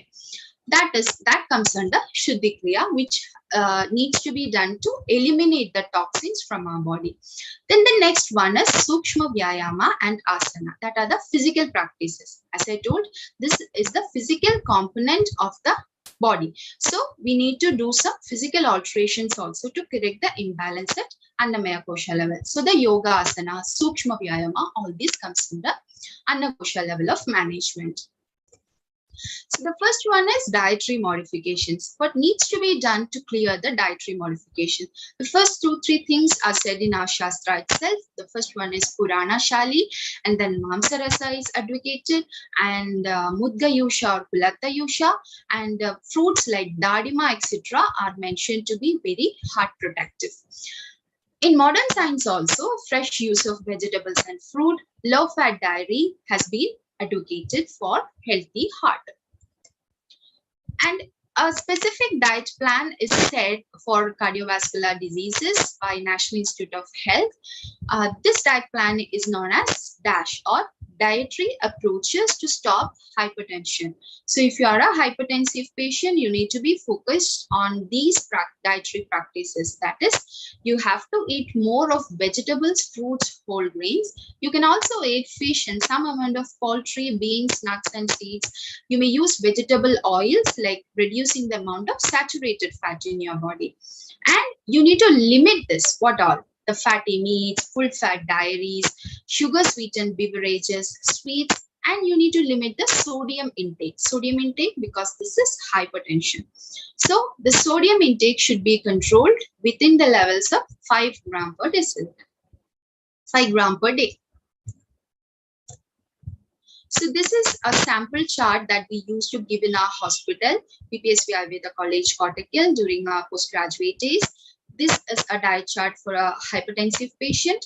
The first breakfast, you can give the daily articles like idli, sambar, dosha, ragi, upma, like that. Ragi is incorporated here because ragi contains more of calcium and it can improve the functioning of the heart, but high amount of calciums should not be taken.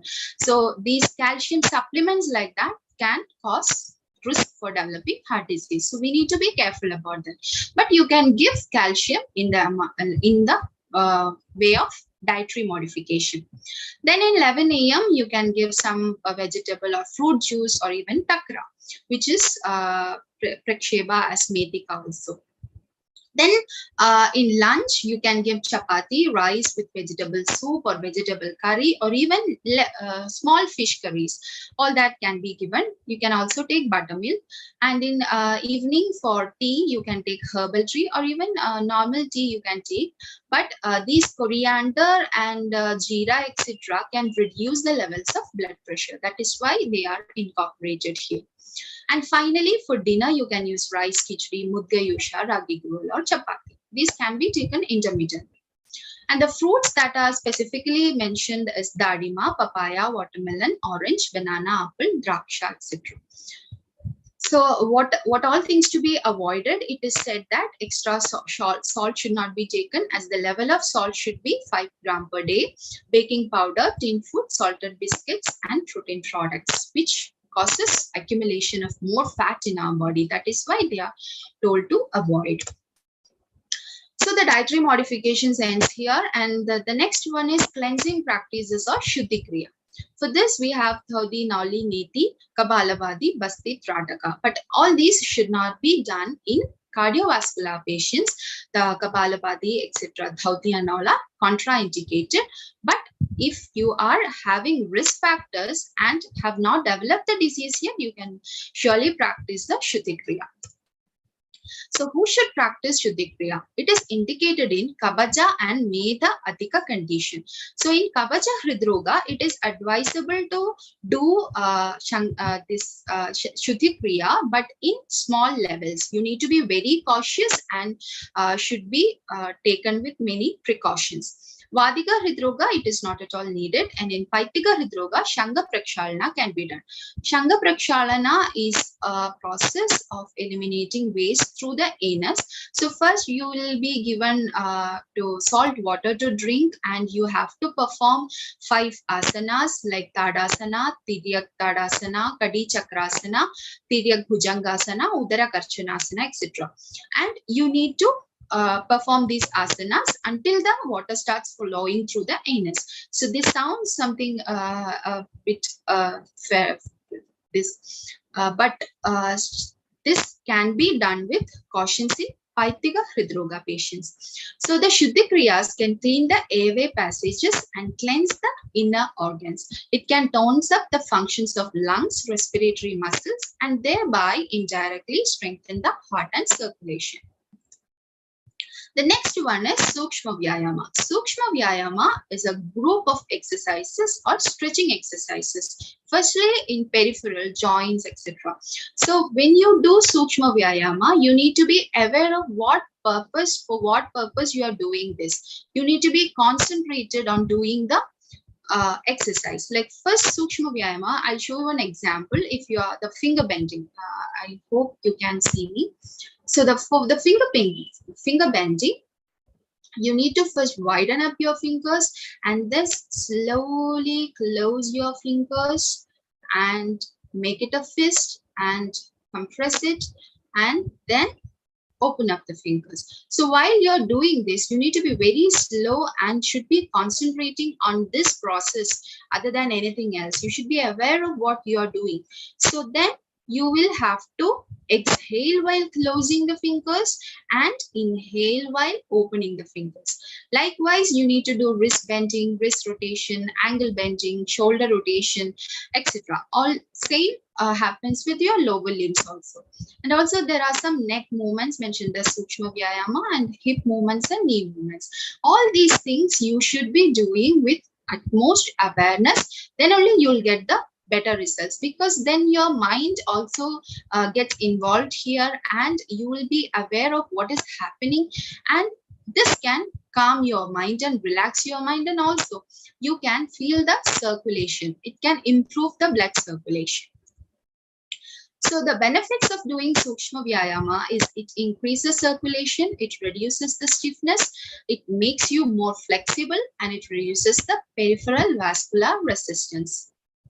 And one thing you should be taken care of in this practice of doing Sukshma Vyayama is that while doing neck movements, if the patient is hypotensive, then you should be very careful, because it may cause dizziness and all. And if the patient is also having vertigo-like complaints, you need to avoid the neck movements. Then the next is yoga asanas. As Mridul ma'am told, she had very clearly explained the process of asana and the basics of asanas. So when you're doing an asana in a comfortable posture and a stable posture, then it can be considered as a yoga asana. So these asanas are having preventive and curative effects in cardiovascular system. It can stretch the muscles, it can physically revitalize and cause you deep relaxation and mental calmness. But you should not prolong stay in a particular posture, because it can cause great discomfort, and which causes unnecessary stretching of muscle. And because of that, you will need excessive expenditure of energy and tiredness. So you should be practicing according to your comfort, according to the patient. This needs to be modified. So a prolonged stay will not cause you any good. It will cause great discomfort. But regular practice of these asanas can also give you proper awareness of individual muscles, so that you can control the actions of individual muscles. So here are some asanas which can be specifically advised in cardiovascular disease. The first one is Ardha Gati Chakrasana. I'll start with standing postures. The first one is Ardha Gati. It is a standing posture asana. It has 4 steps. So I just explained this one, the asana, that you need to stand straight first, and then you need to just lift your right hand upwards and above your head. Raise it above your head, stretch it to the maximum, and slowly bend towards the left side. So, and be in a comfortable posture and loosen your hands. For this, at least 30 seconds, you have to stay like this. Same, you have to do the opposite side also. So what are the benefits of doing this asana? This can reduce the abdominal obesity and also reduce stress, because this can cause you awareness, your internal awareness of this. You can also practice it with closing your eyes, so that you will get more concentration or more internal awareness. The contraindications of these asana is that if you are having any injury to your arms, shoulders, ankle, foot, or rib cage, or recently any surgeries have been performed in these areas or abdominal area, then you need not do this asana. You need to be careful. The next standing asana is Tadasana. This can also correct the imbalance. It is also a standing posture. So this deepens the awareness. This increases your concentration and calms up your mind, relaxes your mind. So if a heart patient is coming to you, you can advise them this asana, because it calms, it relaxes their mind, it opens up lungs and can breathe deeply and improve the metabolism. But if the patient is of low blood pressure, you should not advise this, because this can cause dizziness. Next one is also Vrikshasana. In the Vrikshasana, you have to stretch the legs, back, and arms. It brings balance and equilibrium to the mind. It is similar to the Tadasana. For the beginners, you can always advise this, because this gives much more balance compared to the Tadasana. And this should be avoided if the patient is having insomnia, headache, low or high blood pressure. Next is Trikonasana. Trikonasana balances the body and it gives a lateral stretch to the spine. It reduces the blood pressure, stress, and anxiety. And if you are having any injury or recently any surgery had been performed in the area of neck, knee, shoulder, or ankle, or you are suffering from severe back pain, dizziness, or vertigo, you need to avoid this asana. Then the Gomukhasana. Gomukhasana is a sitting posture. It is a meditative posture also. It can calm the mind, reduce stress, anxiety. It can improve circulation. But prolonged stay in the first doing can cause you many discomfort. So first we practice with this asana and then do prolonged, like for 1 to 3 minutes you can practice. So regular practice can improve the cardiovascular health and also because it reduces the strain from blood vessels, preventing fat deposits. It can also reduce weight loss. If you're having any spinal cord ailments, then you need to be avoided. This practice should be avoided. Next one is Ardha Malsindrasana. Ardha Malsindrasana is almost similar to Gomukhasana, but there is a twist here. Half spinal twist occurs, which gives stimulation to your digestive organs, thereby improve the digestion and thereby improve the circulation. It stimulates heart, kidneys, liver, spleen, and lungs. It releases your fatigue, backache, and menstrual discomfort also. Energizes and stretches the backbone. What you should be considered here is that if the patient is pregnant, you should avoid this pose, and if he or she is having hernia also, should avoid the pose. The next one is Paschimottanasana. This is also a sitting posture. Doing Paschimottanasana can relieve your stress. It can stretch the body, improves metabolism, tones abdomen. So improving the basal metabolic rate can reduce the risk of developing cardiovascular disease. Next one is Bhujangasana. Bhujangasana is a prone posture. So Bhujangasana improves digestion, it enhances the balance, it opens up heart and lungs, and also it improves the circulation. But if a heart patient is practicing Bhujangasana, you should be careful that this is practiced with rhythm, avoiding the retention of breath. See, when you are raising your head, you need to inhale, and when you are lowering your head, you need to exhale. So you should not retain your breath. If the patient is a heart patient, then they should not retain their breath. So avoid the retention of breath. This should be taken care of. The next one is Surya Namaskara. Surya Namaskara can be done as a primary and primordial prevention. It is a group of asanas consisting of 12 steps. It gives complete exercise to your complete body. The whole muscles gets activated here. What are the contraindications? If the patient is having any muscle or bone weakness, then you should not practice this because continuous practice flow can cause damage to these already weakened muscle or bone. Then the next one is back pain. Because this spine expands and contracts on lower back and hip, it puts pressure on lower back and hip because there are many asanas coming combinedly. So you should not practice if you are having back pain. Then the next is pregnant woman, as this puts pressure on the back and abdominal area. And if you're having high blood pressure, with proper guidance, it can be performed. Why? Because there is forward bending, backward bending, etc. So when you are doing forward bending, there are chances of increasing the blood pressure. So with proper guidance, it can be performed. And if the patient is of old age and is having heart problem, then the Surya Namaskara is contraindicated because there is many type of asanas in it. And you are having arthritis. These practices like Ashwasanjalana, these all needs very strong knees. And also in Ashtanga Namaskara and in Ashwasanjalasana. All these, the knee strength is very important. So if you are having knee joint pain, this should be painful to you.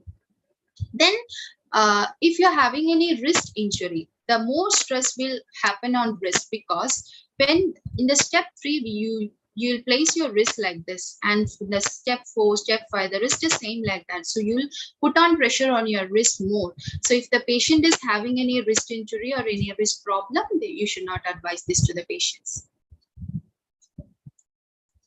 And the final one is deep relaxation technique. Deep relaxation technique can be performed in Shavasana. It is a relaxation technique which will take about 15 minutes. That is, you need to first lie down very calmly, relaxedly. You can just loosen your body and just lie down flat.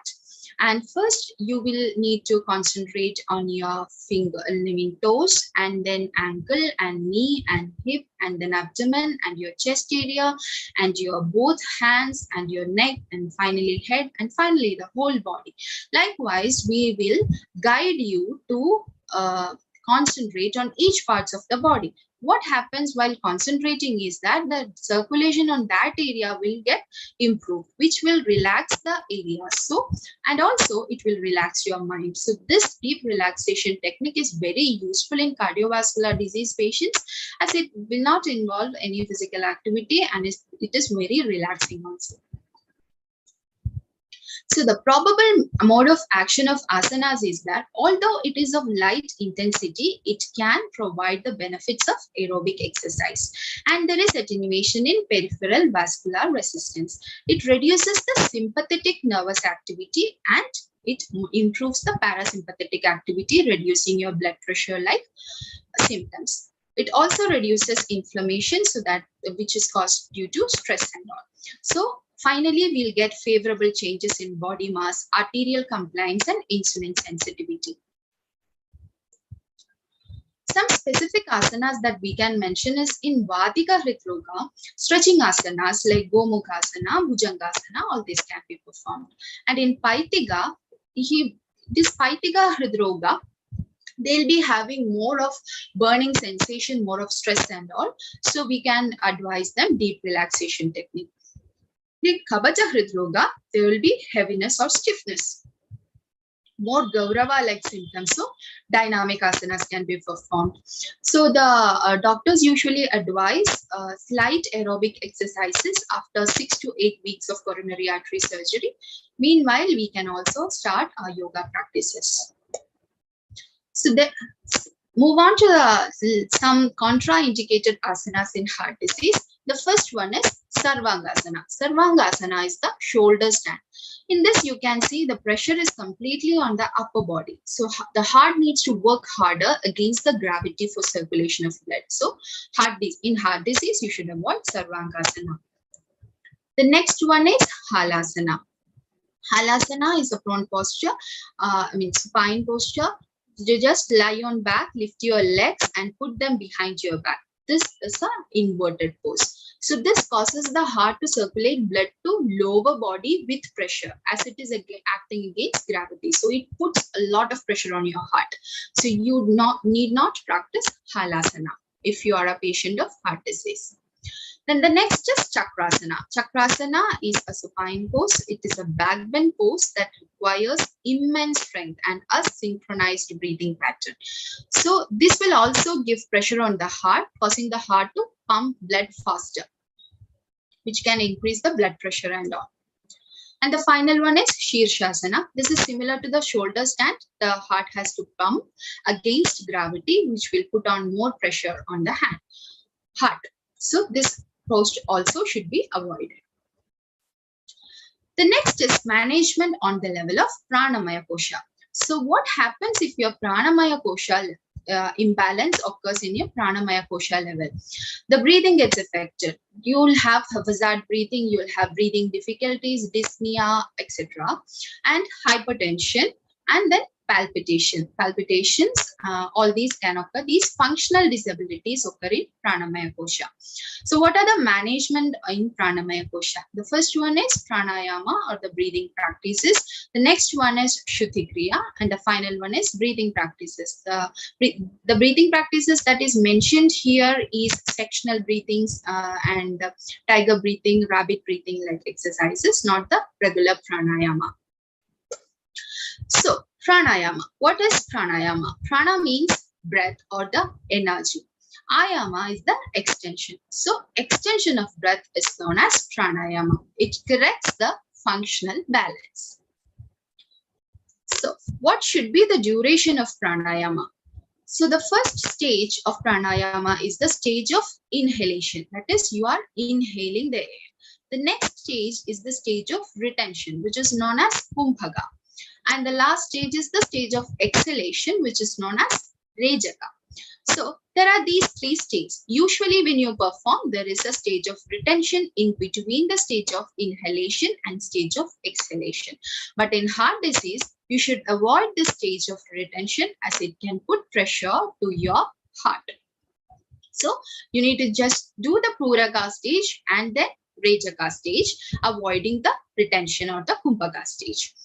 Now there is a ratio of duration of these practices. So that is, if you are inhaling for 1 minute, then the kumbhaga or the retention should be done for 4 minutes and the exhalation should be done in 2 minutes. So there is matras told in this duration of pranayama. The avara matra is the 12 matras of puraka.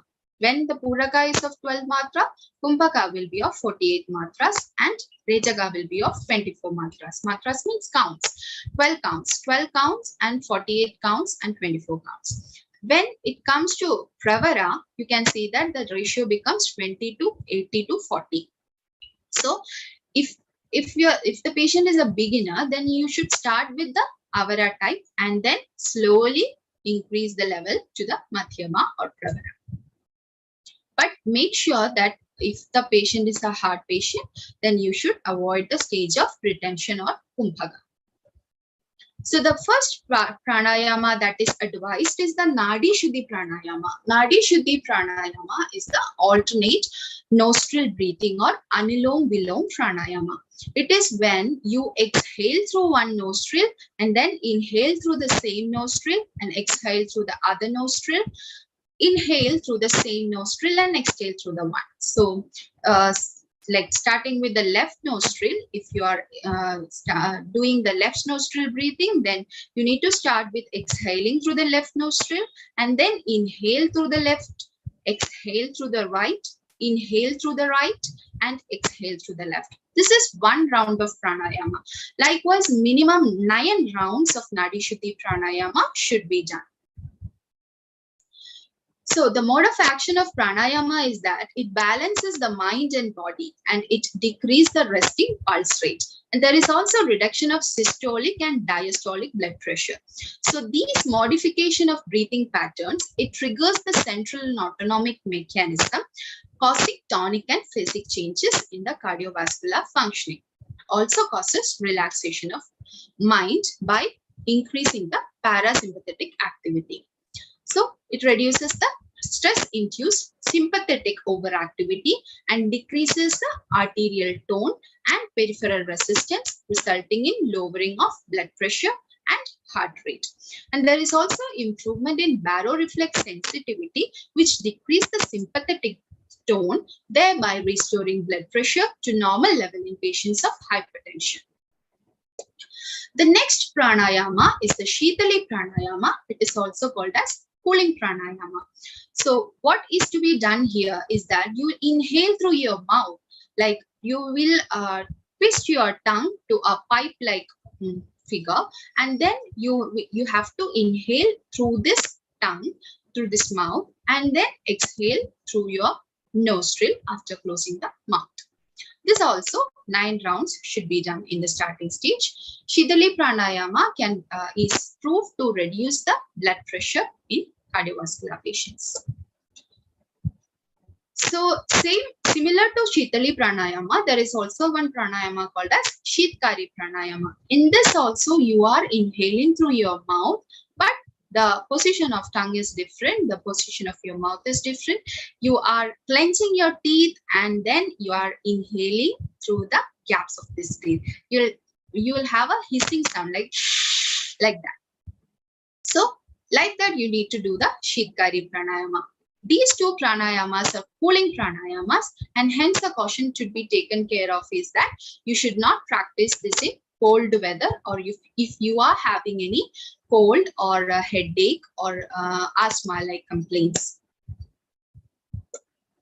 The next one is Bhramari pranayama. Bhramari means humming bee sound. So you need to close your ears, eyes and nostrils, and then you need to inhale first through your nostrils And while exhaling, you need to form a sound of a humming bee, like and concentrate on this sound while doing this Bhramari Pranayama. So the effect of Bhramari Pranayama is that it can relax your mind and calm your mind. The next one is Surya Anuloma Pranayama. Surya Anuloma means you are inhaling through your right nostril and exhaling through the same nostril. You're not going to the alternate nostril. You are just inhaling through the right and exhaling through the right. Same nostril, you are just inhaling and exhaling. What happens here is that it reduces the body heat.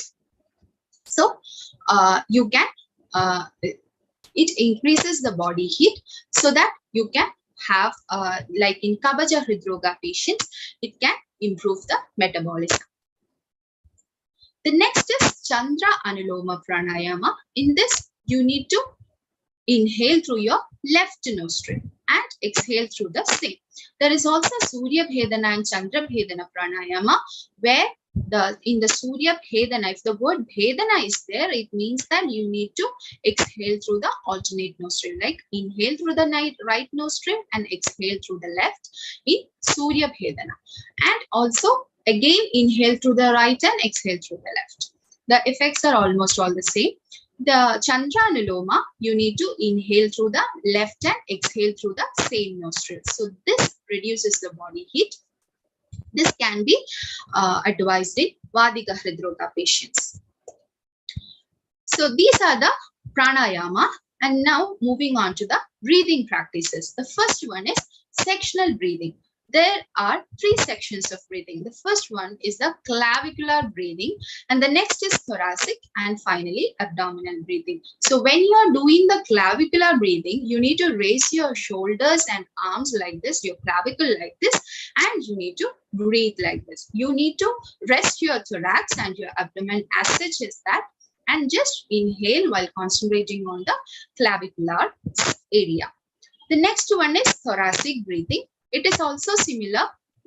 You need to concentrate on your thoracic part. This is the middle part of the lungs gets activated. In the clavicular, upper portion of the lungs gets activated. So you need to have this thoracic breathing. And then finally, abdominal breathing. You need to raise your abdomen and flat your abdomen like this while doing your breathing. In thoracic breathing, you need to raise your chest and flat your chest. All these 3 sections of breathing are done one by one. So you're focusing on your 3 areas of lungs while doing this sectional breathing, which increases the oxygen level in your blood and improves the circulation. That is why it is advised here. Next is hand stretch breathing. Hand stretch breathing is like this. You have to stretch your hand like this and then do the breathing. So first interlock your fingers and place them on your chest like this, and inhale and stretch your hands, and exhale and bring them back to the chest. So if the practice is like you need to this exhale and stretch in front of the chest, in front of the forehead, and over the head. But here, you need to be taken care of that. Those with heart disease should do all the 3 rounds at 90 degrees only. That is, you need to do just in front of the chest. The other 2 practices are to be avoided because they need raising the hands above your head, which causes this inflammation in the blood pressure. Then the next is pranayamas that are to be avoided. The first one is Kapalabhati pranayama. Kapalabhati comes under Shuddhi Kriya also.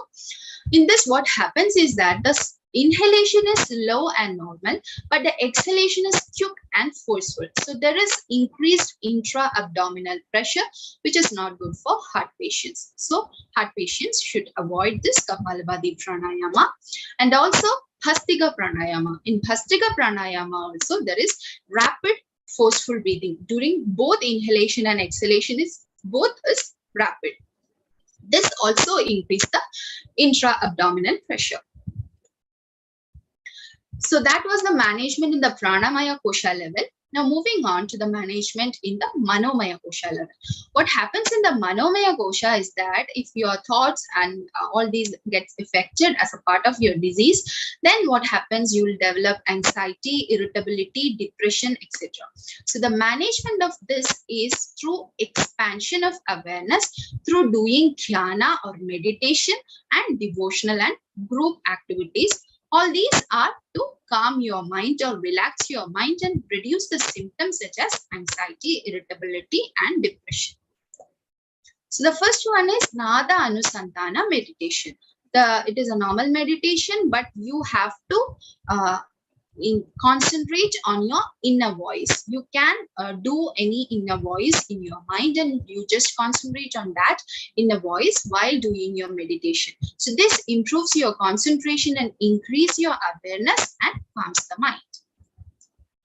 The next one is Om chanting. As we told in the sectional breathing, the 3 types of breathing, like that, there is a 3 type of chanting also. The first Akara, and then Ugara, and then Makara. So the Akara chanting is to be done in the clavicular breathing, and the Ugara in the sectional breathing, and Makara in the abdominal breathing. While placing the hands on each parts of this body, you can just start with and then and then So the Om, the Shabda, it comes like which will stimulate all these 3 parts of the body. So this can regulate your breathing patterns also. And the next one is cyclic meditation. Cyclic meditation is exercises with relaxing postures and also with movable physical asanas. So it starts with first instant relaxation technique for 1 minute. You will have to lie down and then relax and then tighten your all the body part for just 1 minute, and then just quickly relax it, so that it will increase the circulation, blood circulation. And then centering by giving weight to both the feet. You need to stand in a balance, and then you need to create a balance. And then as a next step, you need to practice Ardhakati Chakrasana, and then a quick relaxation technique for 3 minutes. It is similar to instant relaxation technique, but a little bit longer. And then Vajrasana and Shashangasana, and then Ushtrasana, and finally deep relaxation technique that we had mentioned earlier in the asana portion. That deep relaxation technique of 14 minutes is to be practiced. So this cyclic meditation is also advised in cardiovascular patients for not having any high blood pressure issues, because this instant relaxation technique and all will be having tightening procedures which can cause. But in hypotension, it is useful. Now, the recreational activities that can reduce your stress of the mind. The games like stress relieving games and group activities like happy assembly, all these can be advised. Next, when you do the management in the level of Vijnanamaya Kosha. So as we told in the introduction part, the Vijnanamaya Kosha is getting affected if you are ignoring the risk factors, or if your ego of which leads to stress, etc. So the management will be health awareness classes and counseling to reduce your stress. So like health awareness classes can be done here. Now Anandamaya Kosha, that is the final Kosha, and it affects your personality and attitude. So you have to, the management is that you have to work in bliss, like the Karma Yoga practice should be unselfish action. You need to be unselfish about the fruits of your action, and relaxation techniques can also be performed, which will calm your mind. So deep relaxation technique is also advised here. And also Karma Yoga practices, that is, do your work in bliss and do not do your job with complete dedication and don't expect anything in return, and dedicate the entire work to others, to the supreme being, or to others, to the welfare of others. Like that, if you are doing any work, then you will not be having any regrets or disappointments, which will not affect your attitudes or personality. So that is the logic behind this. Now, moving on to certain conditions of the patient. After examining the patient, if the patient is of a Vatika type, like lean and Vata predominant, then you can advise stretching asanas, Chandra Anuloma Pranayama, and dietary modifications. And if the patient is of Kabaja type or obese and predominant of Kabaja Hridroga Lakshanas, then you can advise Shuddhi Kriya, but these need to be performed with precaution, and dynamic asanas, Surya Anuloma, Surya Bhedana Pranayamas, and dietary modifications. And if the patient is having any anxiety, we can advise of Shitali, Bhramari, and deep relaxation techniques. So this was a case that we had in our OPD with spiritual consultation. This was a boy aged 25-year-old. His diagnosis was aortic valve stenosis. He had complaints of stress, anxiety, pain over chest, and dizziness. And the triggering factor of this pain and stress was that his exams was getting near. So he was just diagnosed with the condition just before 2 weeks before his exam. So while the exams were approaching, he could not handle his stress. He was like, he is a very studious student.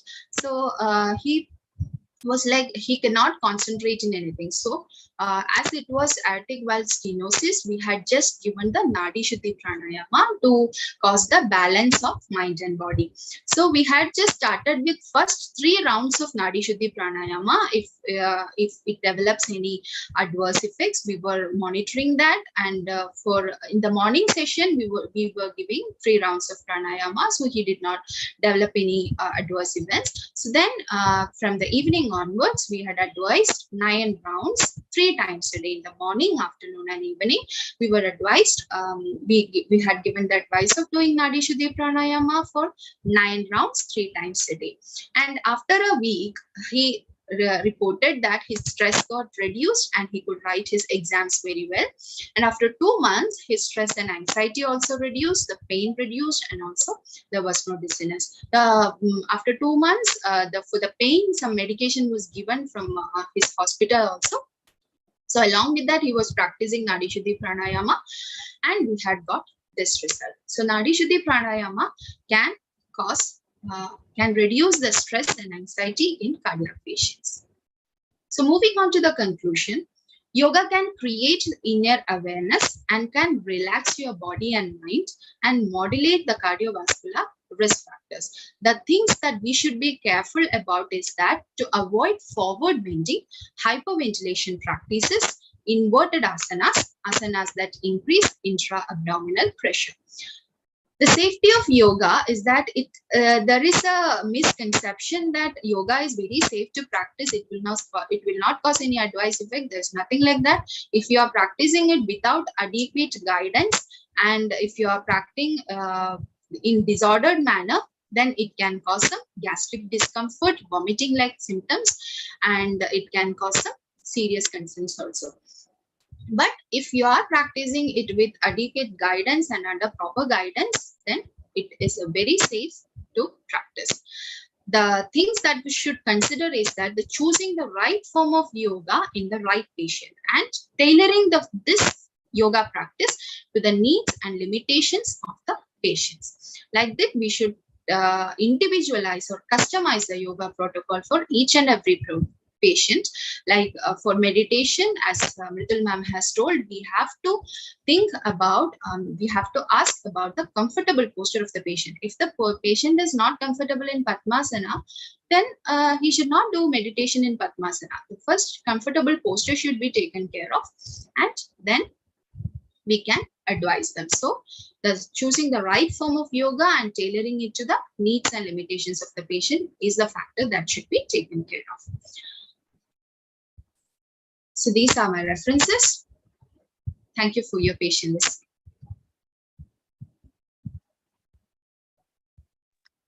Thank you, ma'am, for that amazing session. And now the session is open for discussion. I request the participants to post their question in the chat box.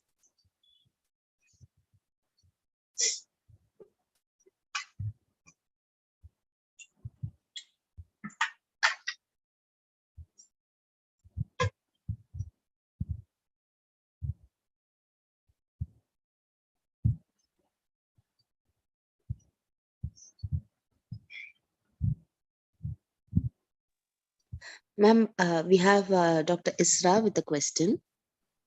Yes, please. Good evening, Dr. Shahnaz. Good evening. It was a very nice session. The most highlight I found is that I had an understanding that almost all asanas were safe to practice, but you have given inputs regarding the safety and contraindication of certain asanas. So my question is that you said that for person suffering from low back pain, Surya Namaskar cannot be done. So what are the other options, or what are the asanas that you suggest for such people? For low backache, Surya Namaskara should not be done because it involves forward bending. So this forward bending, if you're having any sleep, the cause of the low back should be taken care of. And then you can practice, but in certain postures that is mentioned in the Surya Namaskara, like Bhujangasana and this sitting postures like Gomukhasana, etc., can be practiced, which gives support to the low back. And also sitting postures you can do taking a support of the wall, and you can practice. And also there is a modification of Surya Namaskara called chair Surya Namaskara. In this, if you are avoiding forward bending, then you can also practice chair Surya Namaskara in low backache patients. Okay, so basically forward bending is contraindicated with patients in low back pain because it will aggravate whatever the underlying reason is. Yes. Oh, okay. Thank you very much. It was a very nice session, very informative. Thank you. Thank you, ma'am. Any more questions?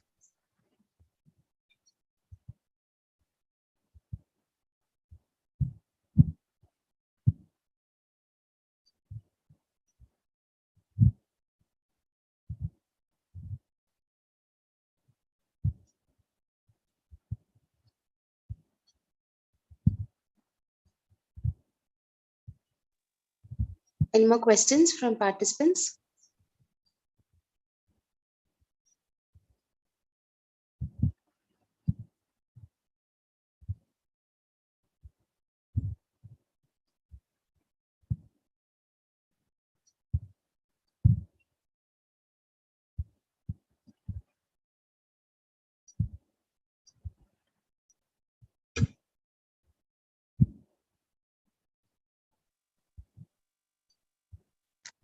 Thank you, ma'am. With that, we come to the end of today's discussion session. So shall I conclude, ma'am? Yeah, sure. Thank you so much for giving me this opportunity, and thank you all the participants for your patient listening. Thank you. Thank you, ma'am. It was really a very wonderful having you with us, and it was really an excellent session. And now, for the vote of thanks, I would like to invite Dr. Ankur, sir. Thank you. As we all know, 21st June is celebrated as International Yoga Day. And as people are made aware of the benefits of the yoga on this day. And we all know that from 2015 onwards, every year, we are celebrating throughout the globe this great event. So today, we, DIKSHA, also arranged Yoga Amritam, the virtual International Yoga Day celebration under the banner of Azadi Ka Amrit Mahotsav. And I would like to thank the chief guest of our event, Dr. Mala Kabadia, ma'am, was the director for Center for Wellness and Wellbeing. Ma'am delivered a superb chief guest address as how we have to integrate the Indic system within our curriculum and all. And ma'am was very enthusiastically addressed our gathering. Thank you so much, ma'am, and two brilliant sessions. which was first session, which was headed by Dr. Mridul Chitkallonka ma'am, was Associate Professor in the Department of Swastavrita by D.Y. Patil University School of Ayurveda in Navi Mumbai, India, regarding the therapeutic approach towards yoga. And it was a brilliant session, and it was a mind-thumping one too. Thank you, ma'am, for your kind presence and your superb sessions. Thank you so much. And followed by our therapeutic yogas for cardiovascular diseases by Dr. Shahnaz Fatima ma'am, who is an Ayurvedic physician and lifestyle and yoga consultant from Trivandrum. Ma'am, it was a wonderful session, and it was so enthusiastic to hear about different aspects of yogas regarding the cardiovascular diseases and its aspects. And I once again thank all the participants and all those who heard on this great platform with this Yoga Amritam. And I once again thank on behalf of DIKSHA Academy, a great thank you to all of you who has participated in this great event. Thank you one and all, and have a nice evening. And also I once again congratulate everyone on this occasion of International Yoga Day. Thank you. Thank you, sir. So with that, we come to an end of today's session on International Yoga Day. And I once again congratulate all the winners and participants of Yoga Amritam 2022. And for further updates from DIKSHA Academy, please stay connected with us on all our social medias. Once again, thank you all for joining us today. Looking forward to seeing you all in the upcoming programs of DIKSHA Academy. Thank you all, and have a nice evening ahead.